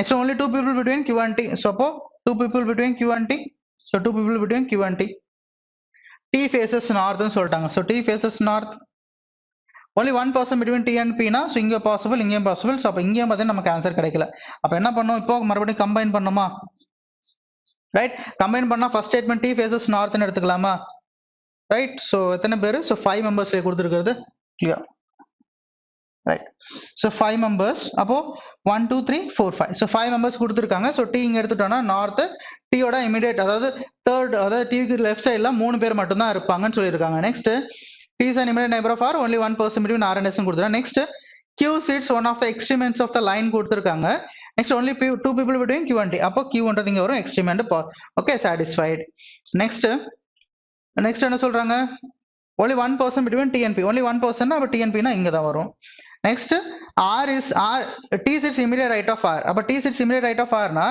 R இங்க எடுத்துட்டு நார்த்னு எடுத்துட்டா இமிடியேட் ரைட். அப்போ ஆர் இங்க எடுத்துட்டு சவுத்தா எடுத்துட்டா இமிடியேட் ரைட். So possible. அப்படி நெக்ஸ்ட் என்ன சொல்றாங்க, ஆர் அண்ட் எஸ் நடுவில் ஒரு பர்சன்ஸ். அப்போ ஆர் இங்க எடுத்துட்டா எஸ் இங்க எடுத்துக்கலாம், ஆர் இங்க எடுத்துட்டா எஸ் இங்க எடுத்துக்கலாம். இது ஒரு பாசிபிள் நமக்கு. ரைட், இவ்வளவுதான் இருக்கா? ஸோ வேற ஏதாவது கண்டிஷன் கொடுத்துருக்காங்க, வேற எதுவுமே கொடுக்கல. அப்போ ரெண்டுமே கம்பைன் பண்ணி கூட நமக்கு ஆன்சர் வரல. அப்போ என்ன சொல்லலாம் நம்ம, the data even in both the statements 1 and 2 together are not sufficient to answer the question. Option number 1 is the answer. Next one. பாருங்க, point R is towards which direction of P? Okay, so direction base பண்ணி கொடுத்திருக்காங்க. Point R is towards which direction of point P ன்றாங்க. பார்க்கலாம். First statement. A person starts from point P. Point P ல இருந்து start ஆகுறாரு. Walks 11 meters towards north. Walks 11 meters towards north. Takes a right turn and walks 2 meters. Right, next one, he then takes another right turn and walks 2 meters again to reach point Q. So this is point Q. Point Q is 11 meters to the north of R. So point Q is 11 meters to the north of R. Question என்ன கேக்குறாங்க, point R is towards which direction of point P? So அப்போ நமக்கு வந்து பாத்தீங்கன்னா இங்க direction நமக்கு கிடைக்குது. So first one answer கிடைக்குது நமக்கு.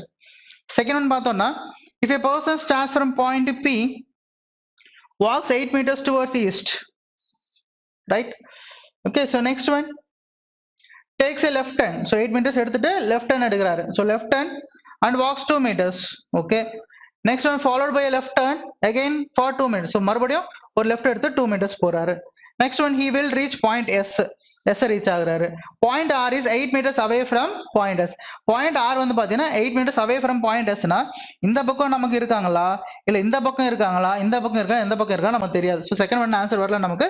அப்போ only one, right? ஸோ அப்போ என்ன சொல்லலாம், option number 2, the data in statement 1 alone are sufficient to answer the question, while the data in statement 2 alone are not sufficient to answer the question. Right, next one. So next one பாருங்க, blood relation base பண்ணி கொடுத்திருக்காங்க. is U the granddaughter of Y ன்னு சொல்றாங்க. Okay, so statement 1 பார்க்கலாம். M is the only brother of S, P is the father of S, P is the only child of Y, Y is the grandmother of U ன்றாங்க. Right, so யூக்கு gender வேணும். So யூக்கு gender இருக்கா இதுல? So யூக்கு gender இல்ல. So இப்போ நீங்க ஃபேமிலி ட்ரா பண்ணா கூட பாருங்க, ஜெண்டர் இருந்தா தான் நமக்கு ஆன்சர் வரும் இல்லையா? ஸோ ஈஸ்னா மறுபடியும் yes or no type of question, right? Gender இருந்தா தான் ஒன்னு எஸ் இல்ல நோன்னு சொல்ல முடியும். ரைட், பாருங்க, M is only brother of S ன்றாங்க. Next, P is the father of S. So P is the father of S. Next one, P is the only child of Y. So P is the only child of Y. So அப்ப நான் இங்க எடுத்துக்கிறேன், அங்க இடம் பார்த்தல. So M is the only brother of S. Next one, P is father of S. Next one, P is the only child of Y. Next one, Y is the grandmother of Y is the grandmother of U னா, okay. So அப்போ யூன்றது நம்ம இங்க எடுக்கணும், but Y யூக்கு வந்து பாத்தீங்கன்னா gender நமக்கு கிடைக்கல. So இது நமக்கு தெரியாது, ரைட்? ரைட், அப்போ நம்ம இங்க எடுத்துக்கலாம் இல்லையா? யூ இங்க எடுத்துக்கலாம், இங்க வர பாசிபிள் இருக்கு நமக்கு. ஸோ இங்க எடுக்க பாசிபிள், இங்க தானே எடுத்துக்கணும். P is the only child of Y, Y is the grandmother of U. So Y is the grandmother of U னா, ஸோ P இங்க எடுத்துட்டு ஸோ யூன்றது நம்ம இங்க எடுத்துக்கலாம். இது ஒரு பாசிபிள் நமக்கு, கிளியர்? ஸோ P வந்து பாத்தீங்கன்னா சன்னு, ஸோ அவங்களோட பசங்க தான் இவங்க. அப்ப என்ன சொல்றாங்க, M is the only brother of S ன்னு சொல்றாங்க. M is the only brother of S னா, அப்போ இவங்க ரெண்டு பேரும் என்னது, ஃபீமேல் தான் ஆவாங்களா? அப்ப என்ன சொல்லலாம், U is what, granddaughter of Y ன்னு சொல்லாமா? M is the only brother of S ன்னு சொல்லிட்டாங்க. கிளியர்? ரைட், புரியுதுன்னு நினைக்கிறேன். ஓகே, ப்ரீவியஸா வந்து பாத்தீங்கன்னா இங்க இருந்து பார்க்கும்போது நமக்கு ஜெண்டர் இல்லைன்னு தோணுச்சு. பட் அங்க என்ன சொல்லிருக்காங்க, M is the only brother of S ன்னு சொல்லிட்டாங்க. அப்போ ரிமைனிங் யார் இருந்தாலும் அவங்க வந்து பாத்தீங்கன்னா அதாவது சிஸ்டரா தான் இருக்க முடியும். So M is only the brother of S. Next, P is what, father of S. Next, P is the only child of Y.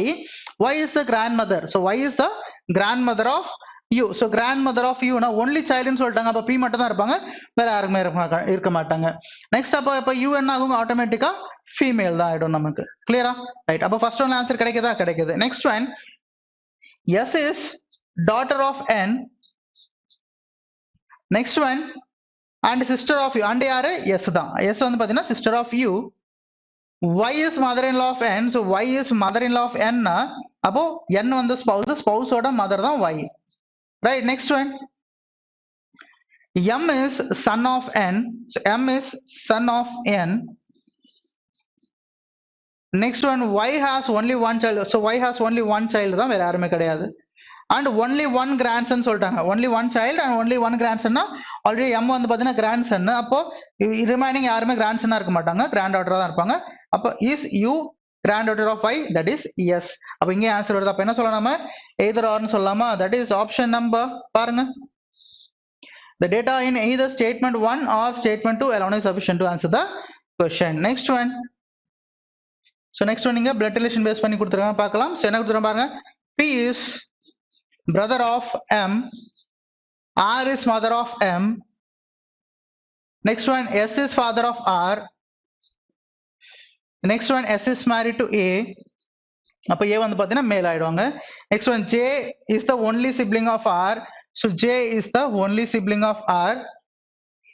Next one, G is the son-in-law of S. So G is the son-in-law of S ன்னு சொல்றாங்க.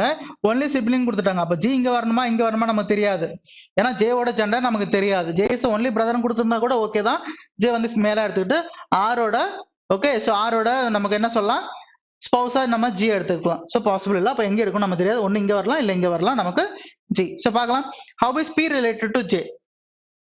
P related to J நமக்கு என்ன ஆகுது பாருங்க, P related to J, that is nephew, the sibling ஓட பையன், right? so option number 2 is the answer. Next one, if J is unmarried, then how is G related to J? If J is unmarried, ஒருவேளை J unmarried இருந்தா அப்போ G கண்டிப்பா வந்து இங்க தான் வரணும், அதாவது R ஓட ஸ்பௌஸ் தான் வரணும். அப்போ G related to J என்னாகும், brother in law, that is option number 4 is the answer. Next one, how is A related to M? A related to M என்னது, A வந்து பாத்தீங்கன்னா grandfather, right? so grandfather, A related to M, அதான கொடுத்துறாங்க. so grandfather, right? so mother-in-law, aunt, S is the married to A. okay, S is father of R. okay, S is father of R, A வந்தப்போ mother, right? okay, so grandmother, option number 3 is answer, right? so ஏதாவது தப்பா இருந்தாலும் option இந்த மாதிரி clue இருக்கும், so அதை வச்சு நம்ம ரெக்டிஃபை பண்ணிக்கலாம். next one, so next one பாருங்க என்ன கொடுத்திருக்காங்கன்னு, read the following information carefully and answer the question which follows the central government. okay, answer the question which follows the central government. so இதுதான் வந்து பாத்தீங்கன்னா data. the central government of country Y has asked the states to start new e-market service for agriculture to provide infrastructure for the same. which of the following statements supports the decision of the government ன்றாங்க, right? so பார்க்கலாம், as e-markets for goods and services has only recently started in country Y, it is only popular amongst youth at present. so இதுக்கும் அதுக்கும் related இருக்கா, so கிடையாது. so first one நமக்கு கண்டிப்பா வராது. next one, many farmers in country Y are facing losses or losing money on their produce as they are unable to get in touch with the consumers directly. இது possible இருக்கு. next பார்க்கலாம், some people believe that those apart from farmers who earn a living from agriculture and other allied activities might be rendered jobless due to e-market for agriculture. so இது பார்த்தீங்கன்னா இதை பத்தி அங்க எதுவுமே சொல்ல. next one, it is not possible to ensure that all farmers in every village of country Y have access to computers and internet. so இது பத்தியும் அவங்க எதுவுமே சொல்லல.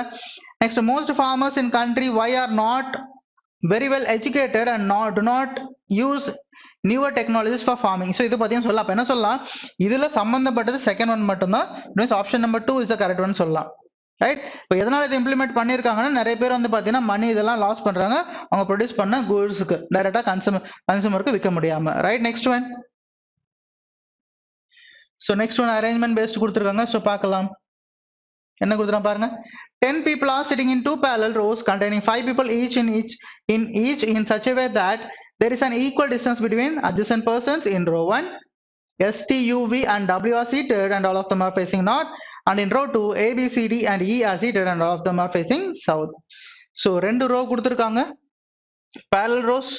ஒரு ரோல எத்தனை பேர், 5 பேர், 1 2 3 4 5. so மறுபடியும் 1 2 3 4 5. so ஒரு ரோ வந்து பாத்தீங்கன்னா நார்த் ஃபேஸ் பண்ணிருக்காங்க, ஒரு ரோ வந்து பாத்தீங்கன்னா சவுத் ஃபேஸ் பண்ணிருக்காங்க. நார்த்ல யார் இருக்கா சவுத்ல யார் இருக்கான்னு பாருங்க. ரோ 1 வந்து பாத்தீங்கன்னா நார்த் ஃபேஸ் பண்ணிருக்காங்க, தட் மீன்ஸ் யார் இருக்காங்க, S, T, U, V, W. Next ஒன்லாம் பாத்தீங்கன்னா ஏபிசிடி அவங்க எல்லாருமே சவுத் ஃபேஸ் பண்ணிருக்காங்க. ஸோ அப்ப இங்க வரும். So ABCDE, right? Okay, so இப்போ பார்க்கலாம். Each person also teaches a different subjects, namely accounts, English, Hindi, history, geography, civics, economics, physics, chemistry and biology, but not in the same order. அவங்க வந்து பாத்தீங்கன்னா different subjects about 2 variable இங்க. C sits one of the extreme end of the line னு சொல்றாங்க. So C sits one of the extreme end of the line. So possible இங்க C எடுத்துக்கலாம். Sorry, இங்க இருக்கிறது. ஓகே, so இங்க C எடுத்துக்கலாம். இது ஒரு possible நமக்கு. And faces one of the immediate neighbor of T னு சொல்றாங்க. And faces one of the immediate neighbor of T னா இங்க T வருவாங்க. Next one, T does not teach இங்கிலீஷ்னு சொல்றாங்க. ஸோ டி வந்து பாத்தீங்கன்னா இங்கிலீஷ் கிடையாது. ஓகே, சி இங்க வர வாய்ப்பு இருக்கு நமக்கு. ஸோ ஜஸ்ட் ஒரு பாசிபிலிட்டி எடுத்துருக்கோம், பார்க்கலாம். only 2 people sit between T and chemistry, one who teaches chemistry. But T chemistry நடுவுல 2 people, அப்ப இங்க chemistry வருமா? Right. Next one, E faces one who teaches chemistry. So E faces one who teaches chemistry. So அப்ப இங்க E எடுத்துக்கலாம். Next one, D is neither an immediate neighbor of C nor E. So D வந்து பாத்தீங்கன்னா C பக்கத்துல இருக்கோட E பக்கத்துல இருக்கோட, அப்ப D ன்றது இங்க வந்துரும். Next one, D does not teach economics. So D வந்து பாத்தீங்கன்னா எக்கனாமிக்ஸும் கிடையாது. ரைட்? ஓகே, so எக்கனாமிக்ஸும் வர மாட்டாங்க. Next one, S faces one of the immediate neighbor of E. So S faces one of the immediate neighbor of E னா அப்ப S வந்து இங்க வந்துருவாங்க. Next one, only one person sits between A, the one who teaches history. Okay, that means only one person between A and one who teaches history. அப்போ A இங்க வந்தா இங்க history, இங்க A வந்தா இங்க history. So ரெண்டு possibility இருக்கு. Next பார்க்கலாம். B faces one who teaches English னு சொல்றாங்க. So B faces one who teaches English னா இங்க B எடுத்தா பாசிபிள் இருக்கு, பட் இங்க இங்கிலீஷ் எடுக்க முடியாது. அப்போ B இங்க எடுத்துக்கிட்டா நம்ம இங்க இங்கிலீஷ் எடுத்துக்கலாம். ரைட், ஏன்னா இங்கிலீஷ் டீக்கு வராது. அப்போ ரிமைனிங் என்னது இங்க ஏ எடுத்துக்கிட்டா. ஸோ இப்போ ஏ கண்டிஷன் கொடுத்தா only one person between A and one who teaches history. அப்போ நமக்கு வந்து பாத்தீங்கன்னா B ன்றது ஹிஸ்டரின்னு வந்துரும். Clear? Next one, W does not teach chemistry. So W does not teach chemistry. So W வந்து பாத்தீங்கன்னா chemistry வராது. அப்ப இங்க W எடுத்துக்க முடியாது நாம. Next one, the one who teaches geography sits one of the extreme end of the line and faces W. And faces W னா அப்ப இங்க W எடுத்துக்கலாம். அப்ப geography, so geography வந்து பாத்தீங்கன்னா W ஃபேஸ் பண்ணிருக்காங்க. ஏன்னா W வந்து chemistry கிடையாதுன்னா அப்ப இங்க எடுக்க முடியாது. அப்ப இன்னும் ரெண்டு வந்து இங்க தான். அப்ப இங்க வந்து பாத்தீங்கன்னா நம்ம geography எடுத்துக்கணும். geography யார் டீச் பண்றாங்களோ அவங்க வந்து பாத்தீங்கன்னா யாரை ஃபேஸ் பண்ணிருக்காங்க? the one who teaches geography sits one of the extreme ends of the line and faces W. W face பண்ணிருக்காங்க. next, V sits second to the right of U. So V sits second to the right of U னா அப்ப U இங்க எடுத்துட்டா V இங்க வந்துரும். இது ஒரு possible, right? So இது வரைக்கும் கரெக்ட்டா தான் நமக்கு வருது. V sits second to the right of U and teaches civics. Okay, and teaches civics. யாரு teaches civics? V teaches civics. அப்ப இங்க போயிடுச்சு, ரைட்? அப்போ நமக்கு இன்னொரு பாசிபிலிட்டி இருக்குல்ல, 1 2 3 4 5. நெக்ஸ்ட் 1 2 3 4 5. ஸோ இன்னொரு பாசிபிலிட்டி என்னது? ஜஸ்ட் நம்ம சீங்க மாத்திக்க வேண்டியதான். சீங்க மாத்திட்டு இங்க டி வரும் நமக்கு. மத்த எல்லாமே ஆல்மோஸ்ட் அதே மாதிரி தான் இருக்கும். ஸோ டி இங்க வந்துச்சுன்னா ஓகே. ஸோ நெக்ஸ்ட் என்னது? நமக்கு டி இங்க வந்துச்சுன்னா ரைட். ஸோ டி வந்து இங்கிலீஷ் கிடையாதுன்னு சொல்லிட்டாங்க. Next, only 2 people between T and chemistry. 2 people between T and chemistry னா இங்க chemistry வரும், ரைட்? ஸோ நெக்ஸ்ட் ஒன் என்ன சொல்லியிருக்காங்க? E faces one who teaches chemistry, right? So E faces one who teaches chemistry. D வந்து C க்கும் E க்கு பக்கத்துல வரக்கூடாது. அப்ப D ன்றது இங்க வந்துரும் நமக்கு, right? So next one, D does not teach economics. அதை எடுத்தாச்சு already. S faces one of the immediate neighbor of E. So S faces one of the immediate neighbor of E. Next one, only one person between A and one who teaches chemistry, history.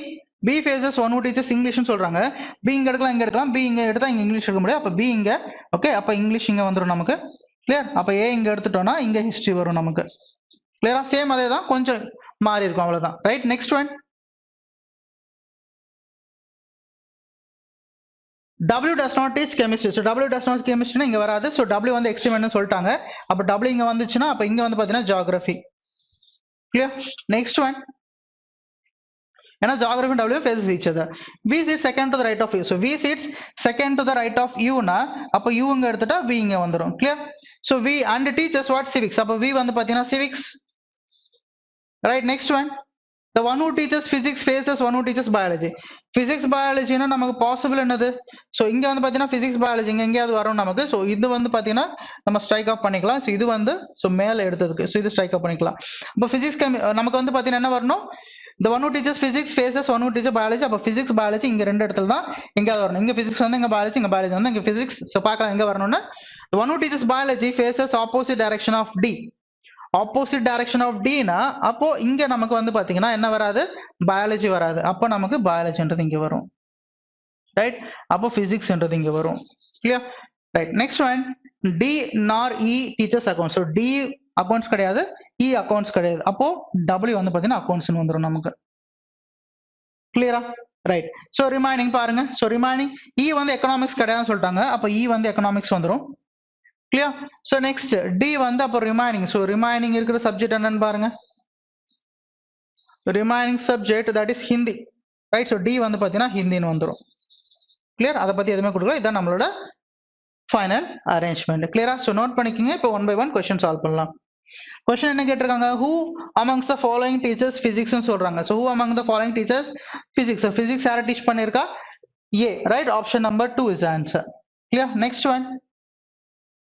Which of the following pairs represent people sit exactly in the center of the two rows? Center la irukka D and V irukanga. That is option number 3. Right? Next one. Which of the following subjects is taught by T? So T enna teach பண்றாங்க? Biology. That means option number 3 is the answer. Next one. Next one பாருங்க. Which of the following is definitely true as per the given arrangement? So E teaches history கிடையாது. W faces C. Yes, W faces C. That is option number 2 is the answer. Right? Remaining பார்த்தோம்னா U faces A கிடையாது. Next one, C and D are immediate neighbors. அதுவும் கிடையாது. Next one, B faces one who teaches civics. So அதுவும் கிடையாது. So option number 2 is correct one. Right? So எதுக்காக check பண்ணோம்னா sometimes அதான் mistake இருந்துச்சுன்னா இதுல இருந்து நம்ம sort out பண்ணிக்கலாம். Next one, who amongst the following is an immediate neighbor of one who teaches economics? Okay, so என்ன சொல்றாங்க? Immediate neighbor of, அதாவது who amongst the following is an immediate neighbor of one who teaches economics? யார் இருக்கா? B history. So பாருங்க, B history, that is option number 3. B is our answer. Okay, economics க்கு immediate neighbor யார் இருக்கா? இதுதான் நமக்கு கேட்டிருக்காங்க question. Clear? Okay, so இனி பார்த்த பேப்பர் எக்ஸ்பிளேஷன் எல்லாருக்கும் புரிஞ்சிருக்கும்னு நினைக்கிறேன்.